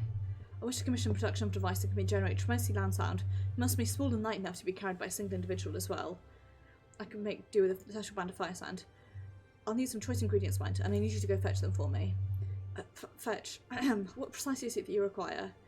One particular piece native to Clusia was got singular diet and leaves massive dung pearls. Fresher the better if it pleases. A few varieties of grasses native to Arctica. Oh, and some minor from Mamarang. I can give you a list if you like. To wit, I will need to travel to the far corners of North Ran it back. Oh dear, this is rather more involved than I... No more excuses. I'll do whatever must needs be done to see this through to the end. I'm not imposing tasks upon you. I insist that you remain here while I go and fetch the required material.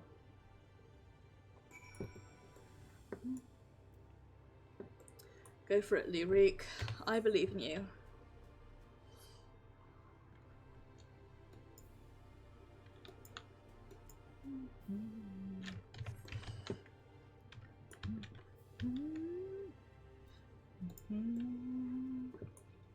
Let's go hang out in the pub for a bit.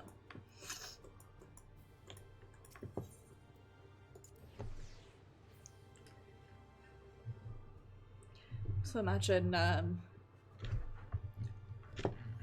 always felt like there should be something, like, not off per se, but something different about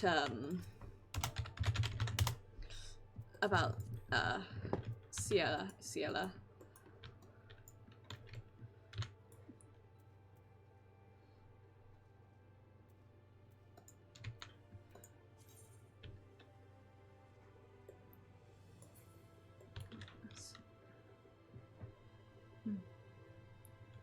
So I'm getting distracted because that guy's name is Genesis Rhapsodus, but I can't see his face to actually see, like, what he looks like.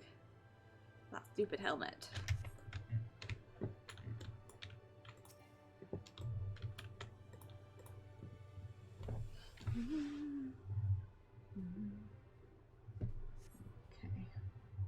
Let's have a drink. Just the one, though.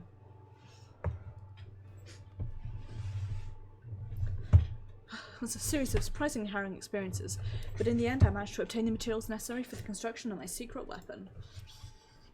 The gentleman was rather accommodating. Despite being somewhat put out that I'd not had any guilt to pay him for his labour, he was nevertheless willing to teach me how to craft the arrows myself. He said I found my industriousness endearing. Despite being utterly exhausted by all the busy work, it's been somewhat refreshing. Now that my noisemaker arrows are ready, I cannot wait to put them to the proof. If all goes to plan, the explosion should be loud enough to get past Andrea for a while. Let us put an end to a tale, my friend, and in doing so write the opening of ours, that of Reek and Ashard, bounty hunters extraordinaire. Come, Raktika and glory await. Sorry I'm like speed reading through the dialogue, but I really do want to get back to the story. I wish I'd done this before. If only I was sensible, eh? Even if I'd done this at the start of stream, so it's like a sort of break before we go down to the Tempest, instead of what it is now, where it's like I was having to pause. For what it's worth, I'm complaining, but I'm complaining at myself. I think this is a really cool idea, the idea of these role quests that you have to do for like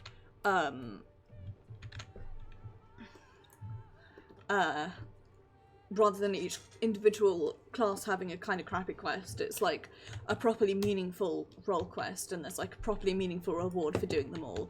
I think that's pretty neat. Let's do it.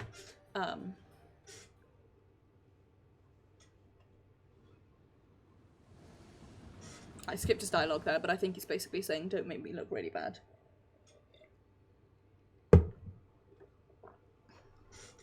Well, you still with me in the here and now?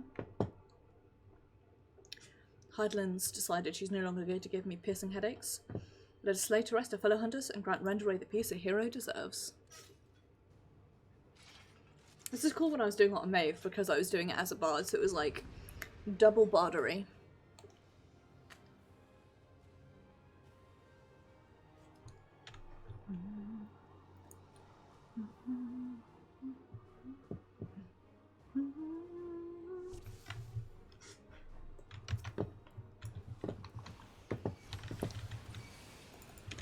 Your level's been adjusted to 420. Blaze it.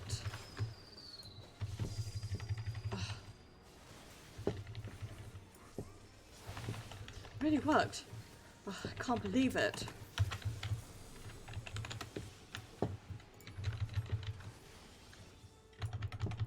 Damn you, landlord. I'm sorry about that you're dead, but you don't have to be such a bloody idiot about it. You two deserve such attention.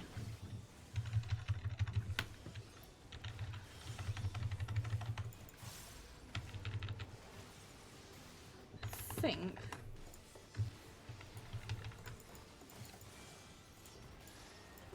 I take her out first.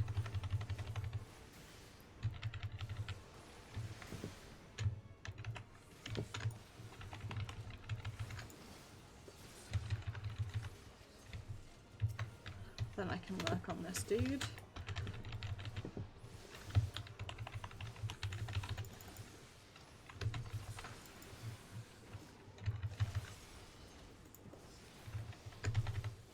Oops. Well, I can go into the wrong,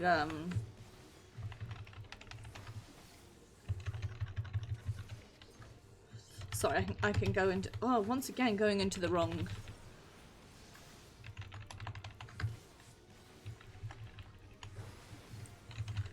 What's what I'm looking for? Wrong.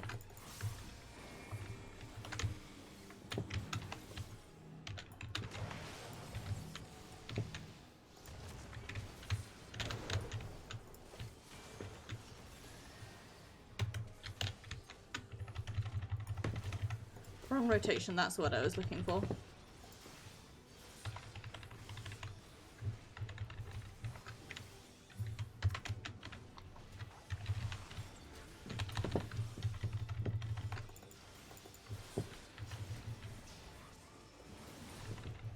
Chris keeps going, what did I do to deserve such attention? What didn't you do?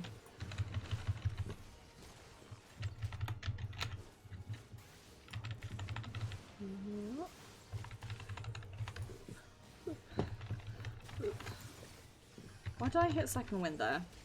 Could it be because I'm stupid? The answer is yes, it could.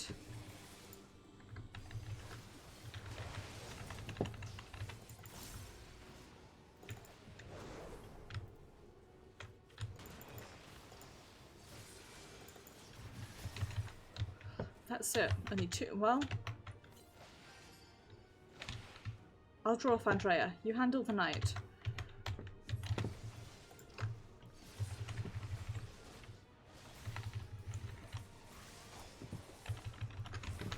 Fuck. Balls, pit and shiz.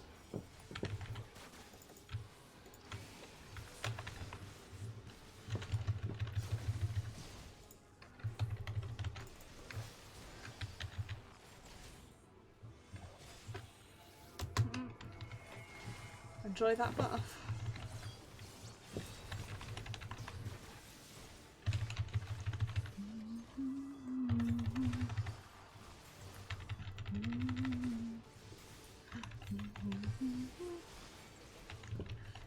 Bloody knight's in the way. Dispatch him first. I sure am trying. I really sure am trying. Now a shot. Now's our chance.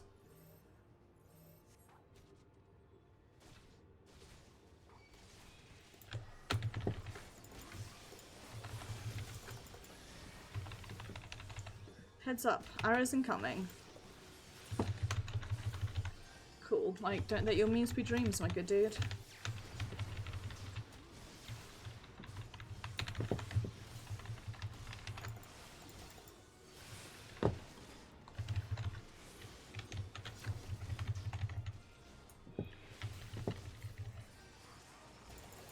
I care exclusively about getting my abilities off on time.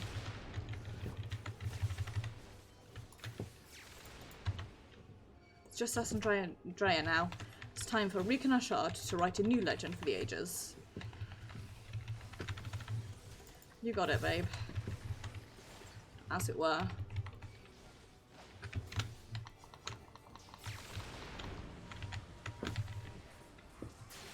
You got it, metaphorical babe. Fucking rip Reek, am I right? Or am I right?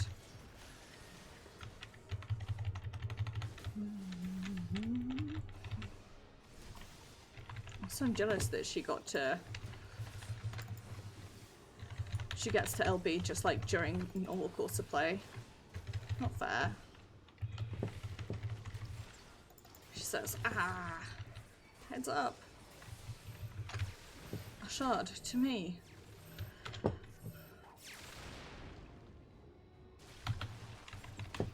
Listen, just hurry up and get hit so I can move on with my life, okay, dude?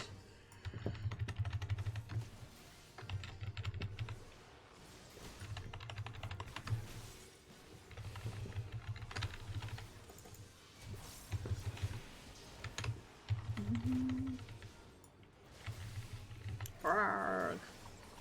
That's what she said. Quite literally and figuratively.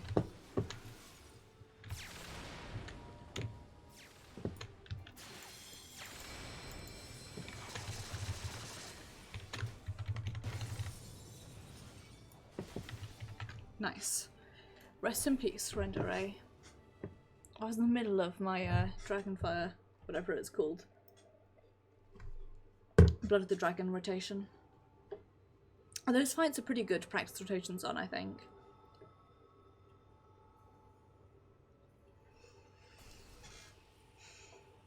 It's just the fact that I now know I have to resist temptation. Even seeing it and saying it hardly feels real.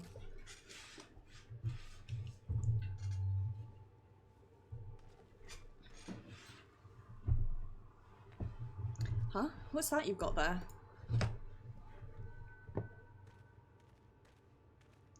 Pretty Ruck. Wicked White, you're...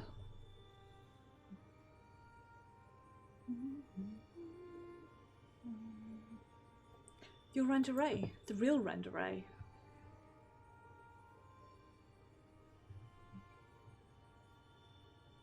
Should have never betrayed your trust. Never again, I swore. Never again. Balam Keats, the Shadowkeeper, the Flood. Come what may, we would face it together, no matter how hard it got or how terrified I was. That's what it means to let someone into your heart, knowing full well that nothing lasts forever. To welcome their fear and the pain, the sorrow. When I lost my parents, when we laid the Keeper low, you felt it too, didn't you? To place our faith in a desperate, hopeless attempt to save everyone, and to see it amount to naught in the end. What else could we do but offer up that tiny remainder in a final, futile effort, even knowing deep down it was worth but a few moments more? What is this? You gave me fear, and that fear gave me strength. Wait, there's so much more I want to ask. Oh god, they make me so sad. I don't understand. What was she talking about? It's not right. It's not fair. Here are sacrificing themselves for nothing. Becoming villains. Becoming forgotten.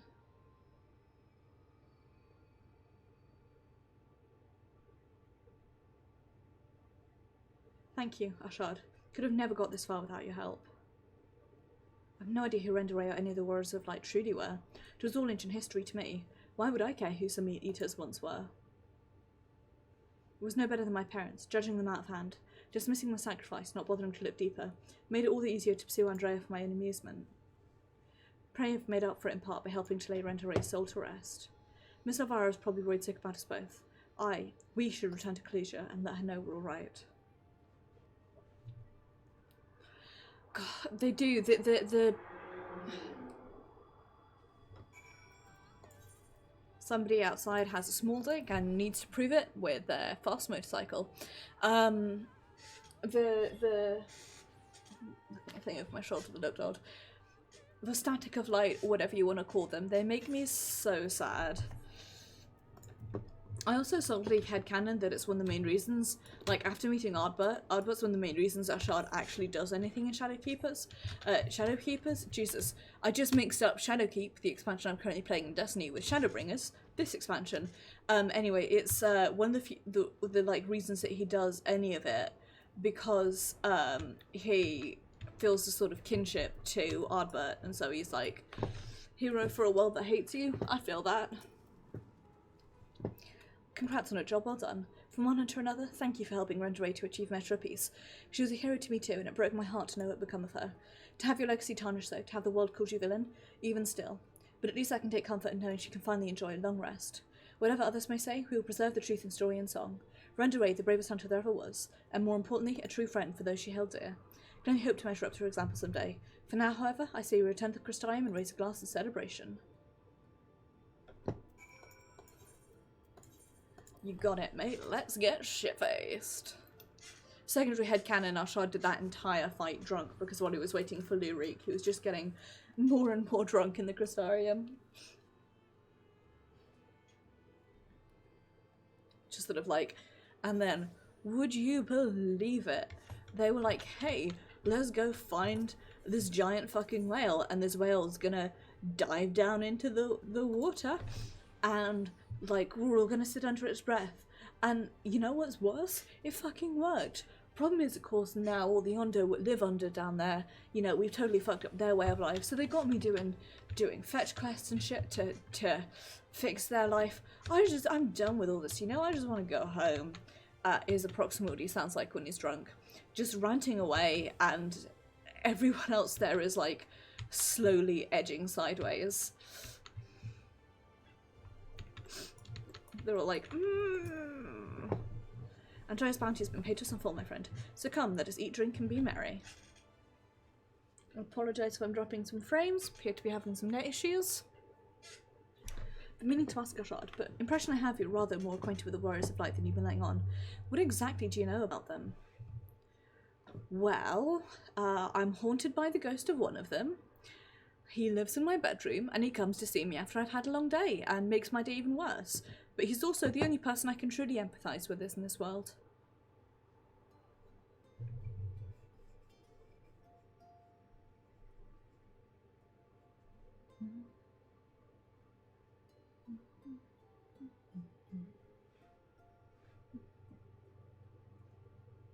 So prostrate I'll have no choice but to assume it's true. Offering up their lives to first cross the rift, then to halt the flood. Wicked white. Must have taken her so much courage to see it through in those final moments. Courage born not of desire for glory or dedication to an ideal, but of fear and love for those with whom she'd fear and love for those with whom she'd forged an unshakable bond. I won't pretend we have anything approach such a powerful connection, but I'd like to think you were a mortal peril that I would fight to your side without hesitation. If I were tested as Renderay were, if I were challenged to offer up my life for others without even knowing if it would amount to aught, I doubt I could rise to the occasion. I'm a child and a fool who knows little of the world, been coddled and spoiled and only just tasted the bitter fruits of life that you and countless others sup on daily. Made of son of Ashard, far sterner than me, and that is why I know I can never walk your path. No shame in that. There is. I cannot recall a time I've felt happier and more alive in when I've travelled to you. You have countless other journeys ahead of you, don't you?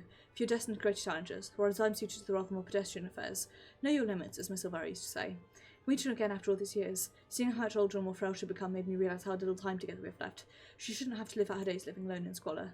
Decided it will not be so. She'll return to Clusia and attend to her needs, if I do my utmost to repay the love and kindness that made me the man I am today. Lurik's a good boy, really. Deep down inside, a tentative suspension of the glorious partnership that was Reek and Ashard, bounty hunters extraordinaire. Should you ever find yourself in Clusia, however, do come and pay us a visit. Bangs.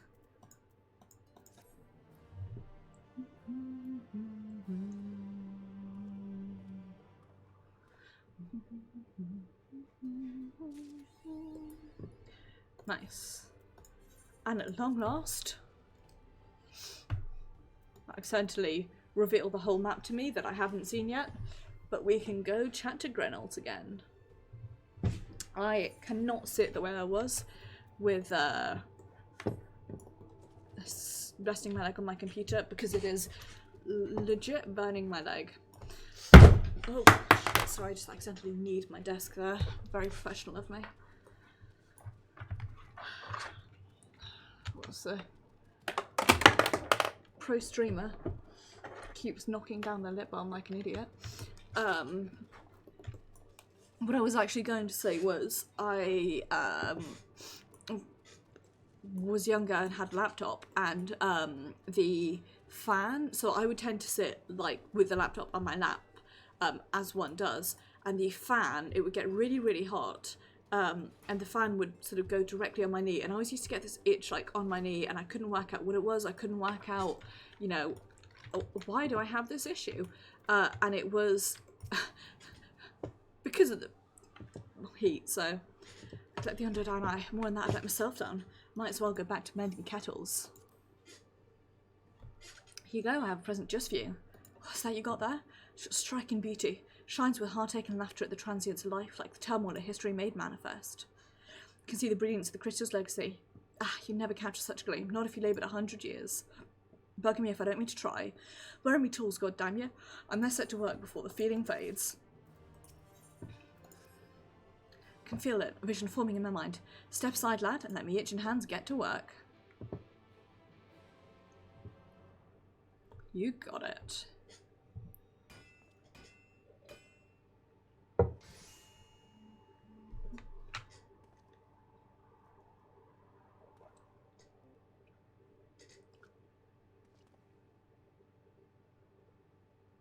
Taken the wonders that Crystal showed me and channeled them into a new shape what befits Ondo's spiritual character. It is very pretty.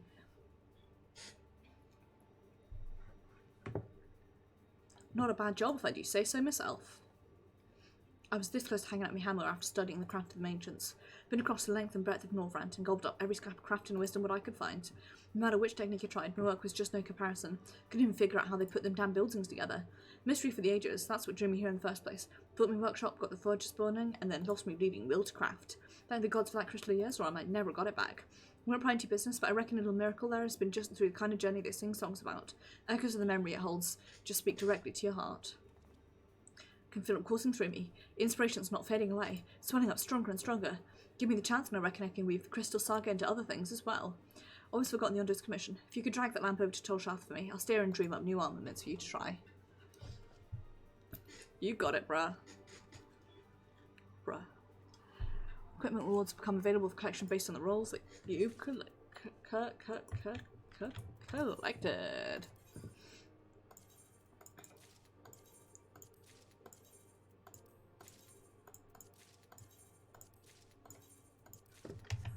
Give me the items.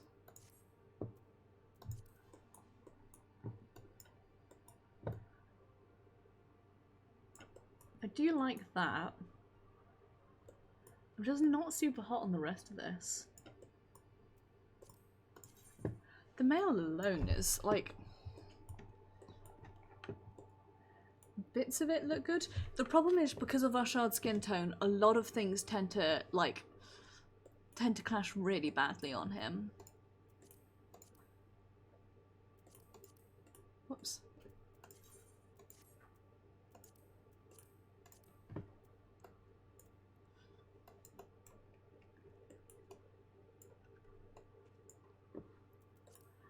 I don't know. It's sort of YMMV type thing, I guess. Although I do like the helmet.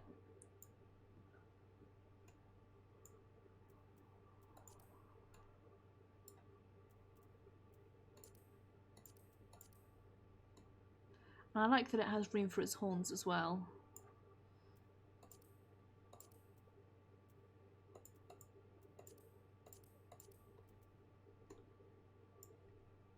It looks kind of squished though. Whatever.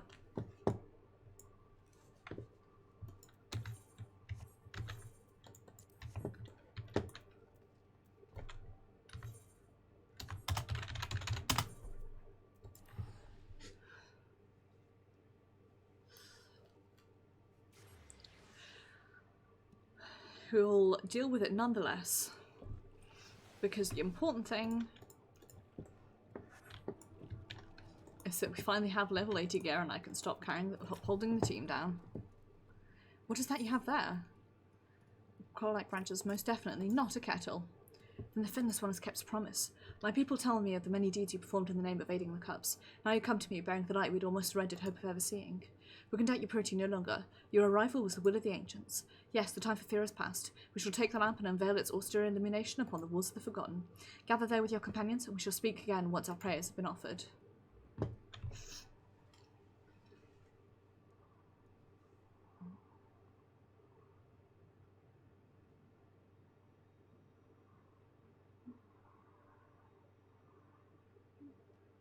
O stewards of the Ondo, we offer up our light in answer.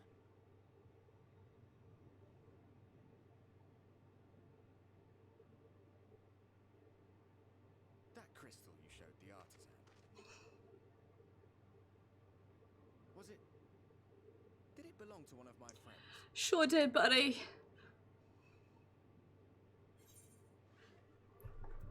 Missed that part, did you? I tried to give you a measure of privacy. No one wants a spirit looking over their shoulder every moment of the day. So tell me, if you would, how did you come across that crystal?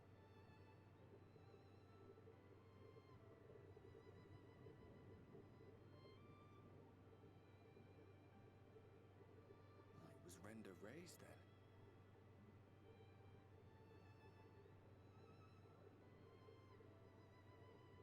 Strange that I should learn such things now, after they're long gone. They were fine friends, every one of them. I didn't expect death to teach me so much. About them, about Seto, about you, about the hope that hides at the heart of this world. I've never been one for idle chit-chat, but if by some miracle I could see them all again, I'd never stop talking. I'm grateful I got to bend your ear at least. And just for that, I reckon I'll stick with you to the very end.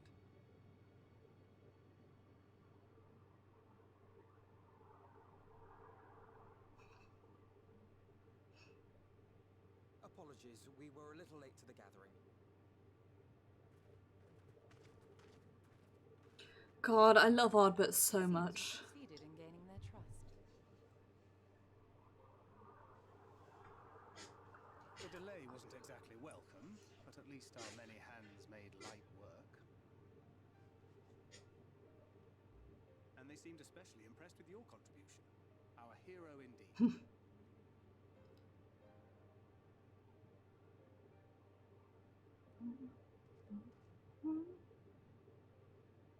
Y'shtola was telling us those structures may date back to the age of the Asians. Sure do. An Asian homeland. Despite his many protestations, I never quite believed Emmett Selk was telling the truth. Neither did I my first playthrough. Nor I.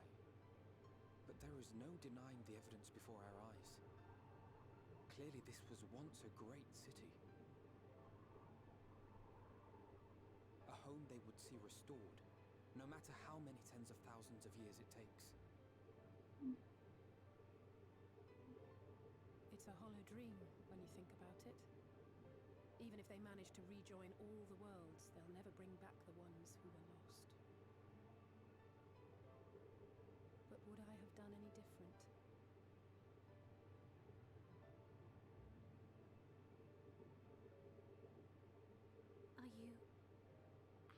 feeling? Me personally, in pain.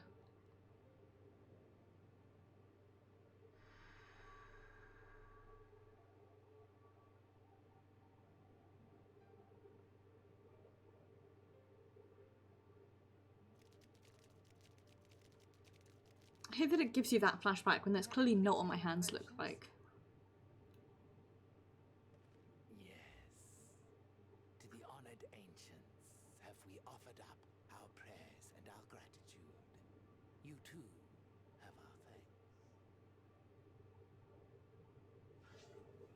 Might we trouble thee then to tell us more of the illuminated land of which thou didst lately speak?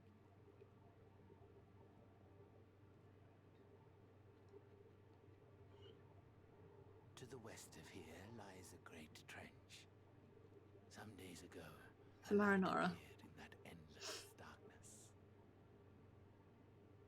Curious, we ventured closer and discovered in the depths an entire city.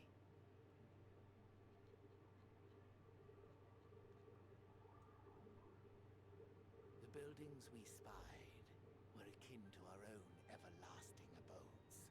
Impossibly so. We understood at once the ancients had risen. There could be no doubt.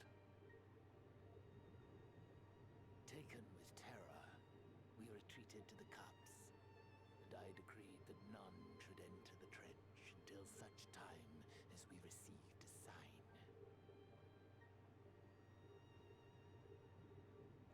Huh. Toshath also is Chinese. Reach this city of the ancients. I was doing a Google. With no water to drown you, a finless one could now travel there. Yes. I am convinced you are the sign for which we have been waiting. My people will show you the way. I think of all my characters, Ashad can probably most empathize with Emmett Selk. Shall we? With that absolute devotion to her homeland.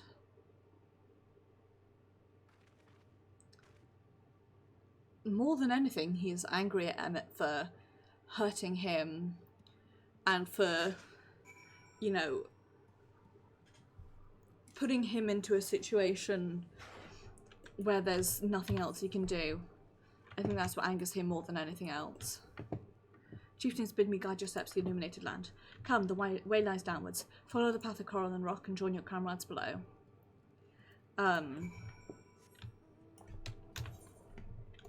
Yeah, I think that's sort of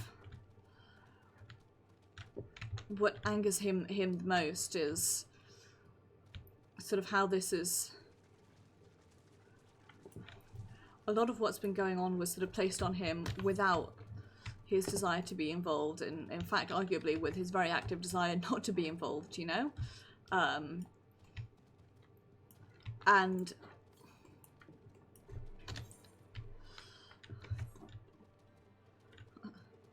sucks ass, I went the wrong way.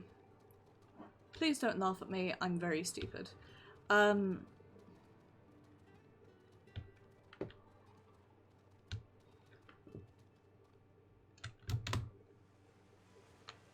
Obviously the entrance would be right there, because of course it would, I'm just dumb.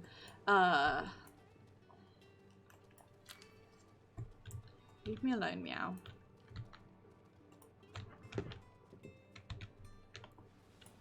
No? Fine.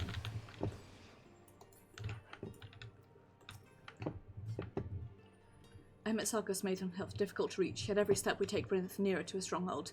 Let us not linger, lest the Exarch suffer for our late arrival.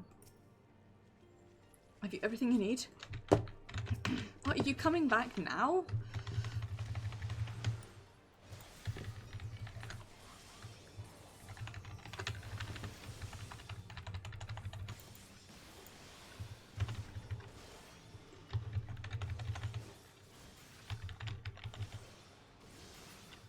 There we go. If the artisan fellows are skilled as they say, you may wish to avail yourself of the services there we press on.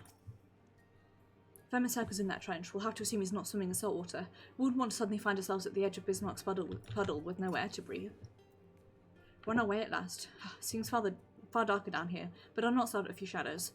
We are moving as a group, yes? During the time I spent helping the Ondo, I've been introduced to quite a few of the varieties of sea life, although sea monsters perhaps a more apt term. Probably best to avoid them if we can. Meeting the Ondo is fascinating. They live just like us in some ways, but are completely different in others. The way they think, the way they play. I'd love to come back here and learn more about their culture. Will they don't last that long, I wonder? And then I should describe to you the path you must take. Hang on, I have to beat up another, Nauplius.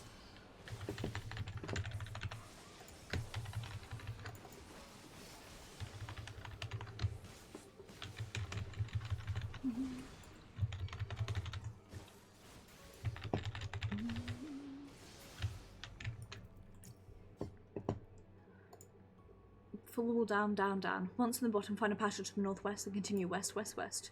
The way is not simple. Keep your friends within shouting distance and do not stray into the deep. Just before the journey's end, you'll find the caravan gap and the barrier we placed at its mouth.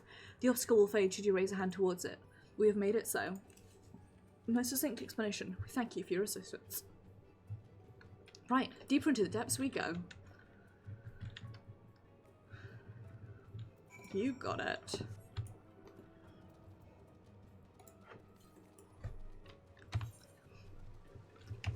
Autobots, let's, as they say, roll out.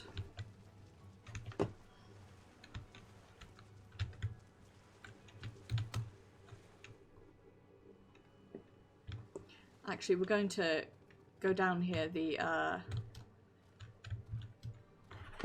sensible way, so we can talk to everyone along the way.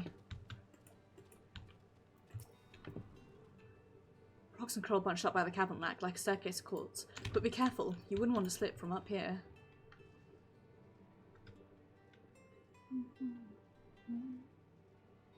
Definitely wouldn't. Also, because even, like, regardless of the fact that coral is objectively not to be stepped on, being as it ought to be protected and kept very far away from me, the idea of walking in it also makes me want to physically vom, so, like, you know.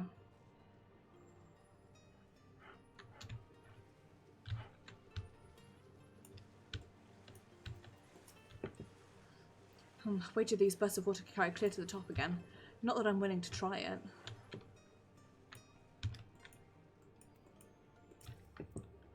A guide bade us travel to the cabin floor and thence to the west. To assume those twisting tunnels defy such simple instructions, rather than run our direction alone, I suggest we start with care and relay the path ahead to those who come behind.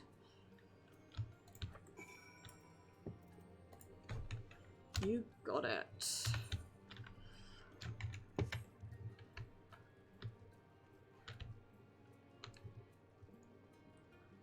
I'm still aiming to get, like, southwest if possible, so...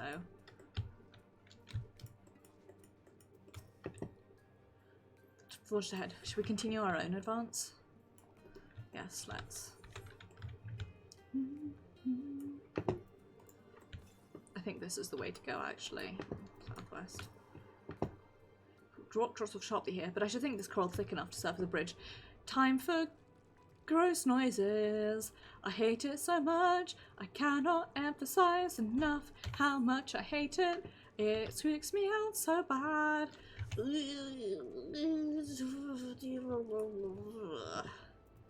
It's approximately how I feel. That's the emotion that's inspired in me by this.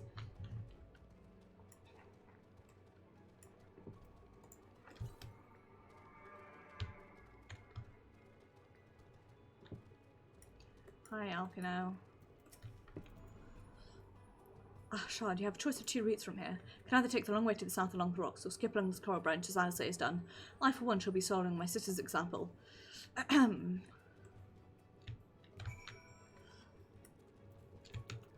We'll go this way because it's where the ether current is, but by God am I unhappy about having to do that.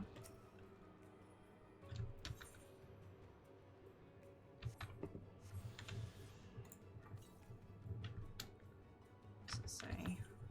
Just to the west. Right. Let's keep Squelching along then.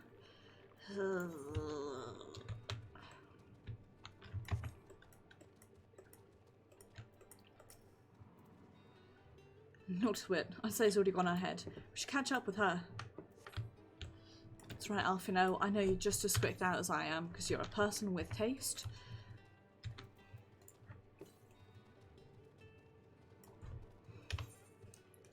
And so, we all live in this hell together. There you are. Come on, I think I found the tunnel we were looking for.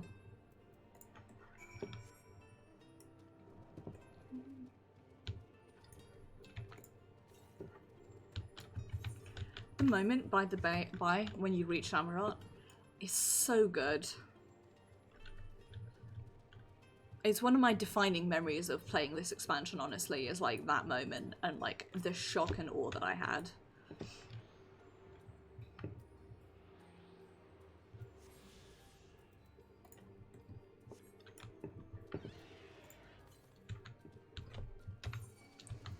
Northwest.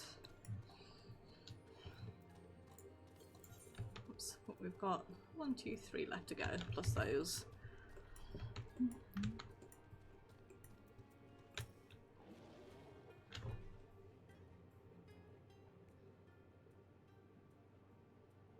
Here, this must be the barrier that Ondo spoke of. Well, that was rather more arduous than expected. Feel a sudden rush of gratitude for the smooth roads our ancestors cut through the wilderness. It was a treacherous path indeed.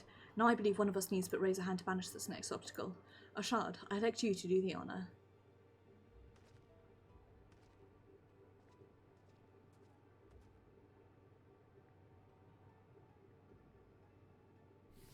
Skin's so smooth. Gone, just like that. Suppose we should lead in.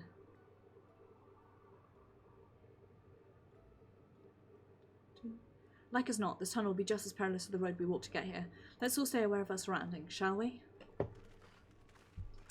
I'm gonna try and get into Amarot. I'd really like to get to the next,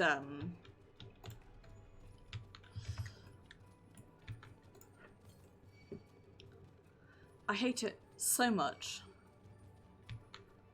Just like, it's really bad. Just like, so you know.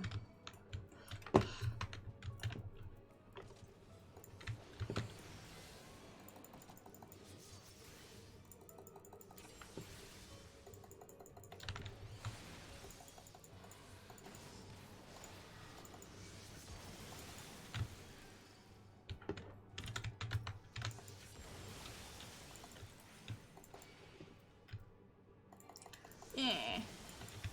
Bad. Bad content. Do not do, please.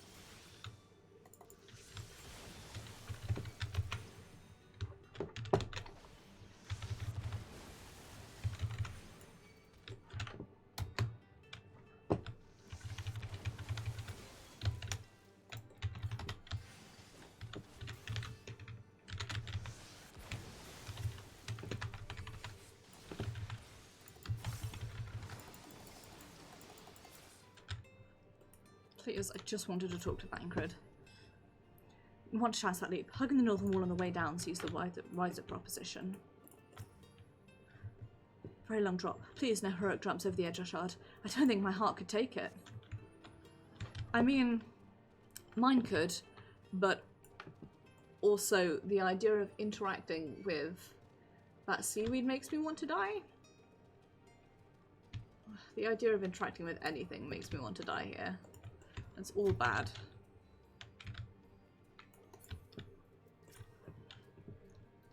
Bear thy footfalls, my friend. A road taketh ever onwards, onto deeper darkness. Bones. More bones. Fancy bones.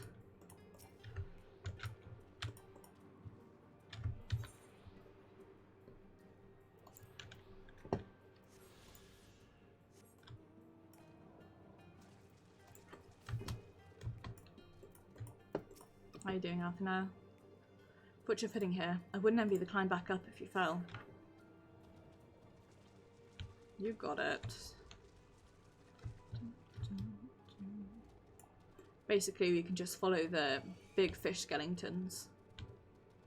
They will lead us the right way.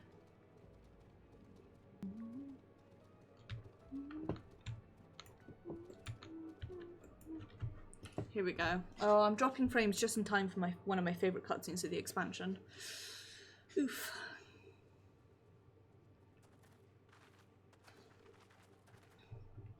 By the gods. Me too, Alizé.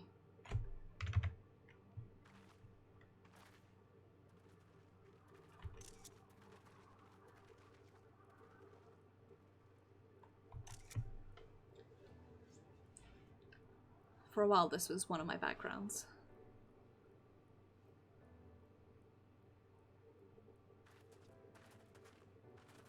When the Ondo spoke of a city, I did not think they meant an actual city.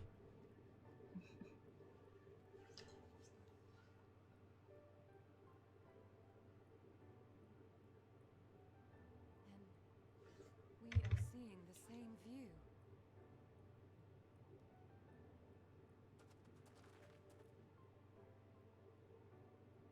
The remnants in the Ondo settlement were solid material structures. But these...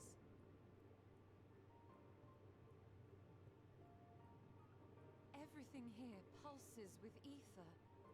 'Tis an enchantment on a monumental scale.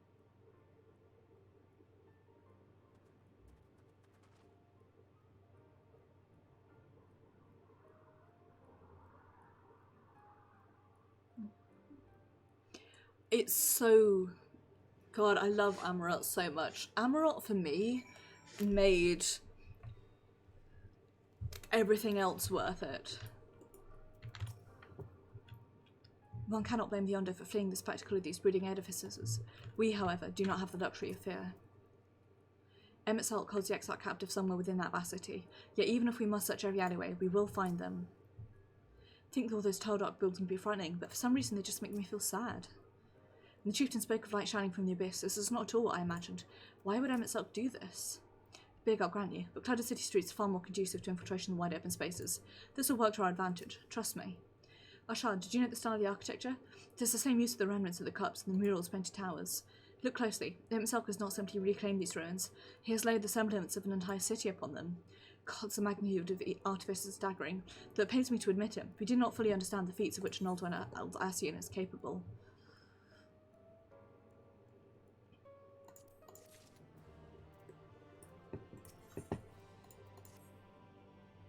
So intimidating, yes, but we have to start somewhere. Why don't we have a closer look at that tower to the southeast? We might be able to reach it from the edge of a trench.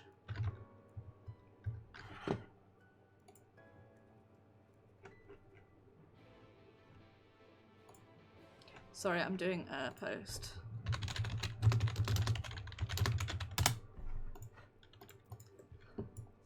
Okay.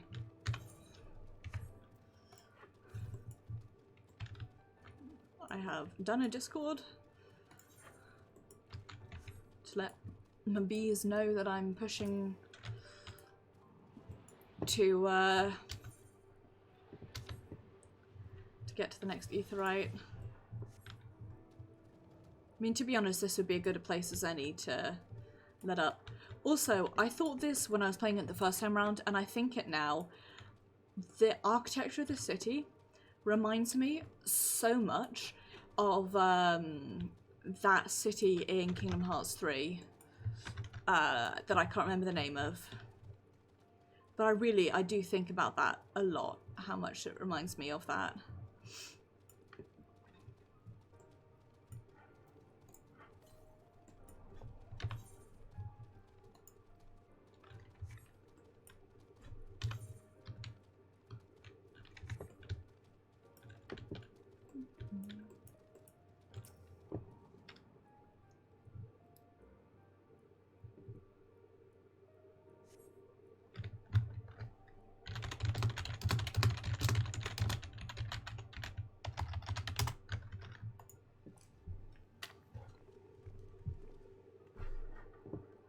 at the sight of those doors. Now I know how the pixies must feel. Ashar Kaprati Helene recognized. Welcome to the city of Amrot. You'll be riding today? Did the building just welcome you? Mayhap is not so passing strange. Did Emet not invite Ashar to visit his abode? 'Tis plain thy coming was expected. And where will this lift be taking us? The lift services every level of Akora Heights, but is presently configured to convey passengers directly to the ground floor. Well, there you have it. In the absence of some other few hundred yards of rope, we have little choice but to accept the offer. With an emphasis on the we, I'm not about to let you walk into that place alone. Ground floor. Now.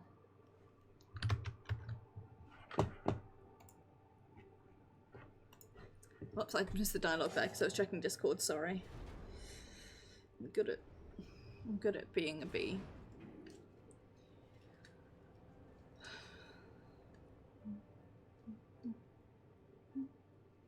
Next stop, ground floor. Facilities include the Bureau of Administrator, the Bureau of the Architect, and the Capital.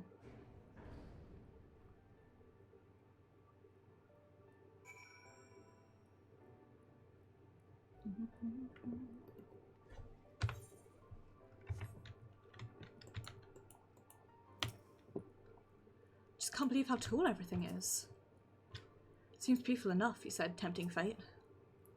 Each of these towers seems a veritable city in itself. Even a Gurgis would feel inadequate in such surroundings. If mine eyes do not deceive, we stand in some manner of communal square. Just a moment. I thought I saw something.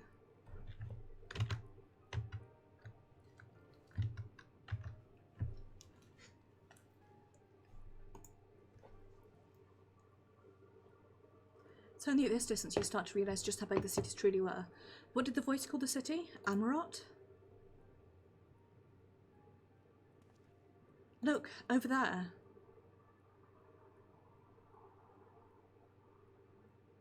Is that a person? Ah, no, my mistake. It's a giant. Skip the dialogue by accident. Giant or no, resident of this place may have much more to tell us. I say we make the first move. Alphino, you can't just...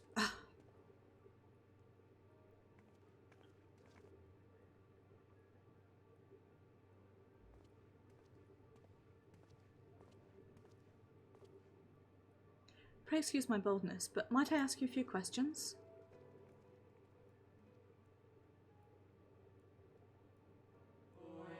Oh, what adorable costumes! Are you all children or on an excursion?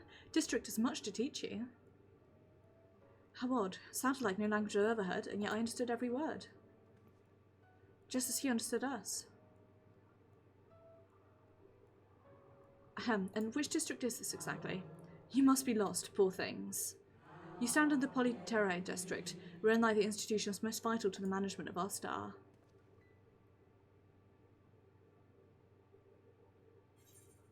Can you tell us who rules this city? Who rules? What a curious question.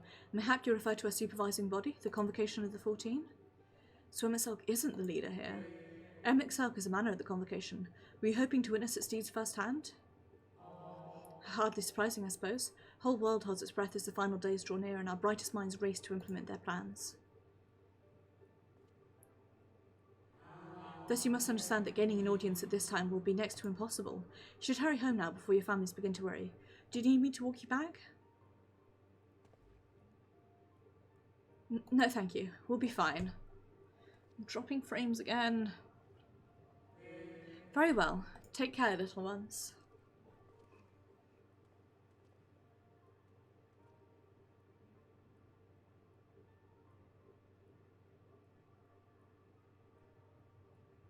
What was that all about? To my eyes, these people appear as arcane entities. I suspect Emet wove them from ether, much as he reconstructed the rest of the city. The final days.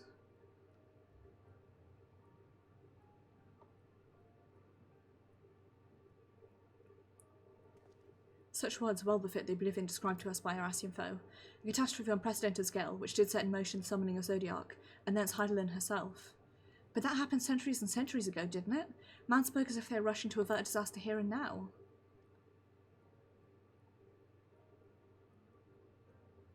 Unless, for these people, the distance past is the here and now. I believe that has the right of it, Mr. Alphano. This ethereal Amarot and his residents appear to be phantoms of a different age. MXL have resurrected a memory, a moment in time from before the world was sundered.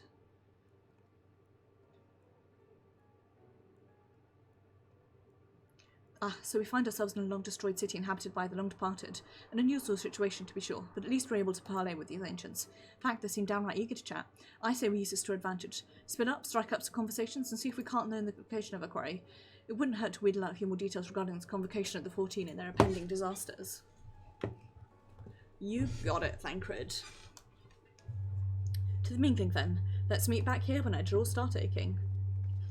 Wink wonk.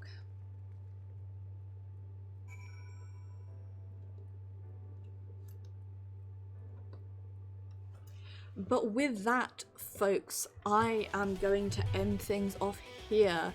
I'm going to say thank you very much for watching. It is very much appreciated, and I do hope that you enjoyed. I will be streaming Heaven Will Be Mine tomorrow for Indie Pride 2020, where every Wednesday I'm streaming a new different queer indie game. I'm very excited. It's made by the people, West Girls Games, who made We Know the Devil, which is a game that I absolutely love, so I am super hyped for Heaven Will Be Mine. That's coming up tomorrow. Then on Thursday it will be Higurashi When They Cry, Himatsubushi, where we'll be finishing the story and definitely not suffering for being left in hospital in a city whose plans, or in a town whose plans we just absolutely fucking ruined.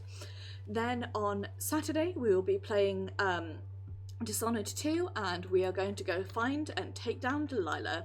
Next Tuesday will be Destiny 2, where we are going to be wrapping up the remains of Shadowkeep and moving on to the season of whichever the next one was. And then next Tuesday will be Final Fantasy XIV, where we shall continue to investigate Amarot. Throughout June and possibly beyond, I am raising money, supporting Splitter of Tyre's project to raise money for the Bale project through Tiltify. The link will be in Twitch chat. If you're watching this on YouTube, it will be down in the description. If you want to donate, if you have a couple of spare quid or dollars, I would very much appreciate it. But for now, take care everybody, have a wonderful evening, do look after yourselves, be excellent to each other and stay safe, and I shall see you guys on Thursday. No, I'll see you tomorrow. I'm sorry, I forgot how days work. I'll see you guys tomorrow.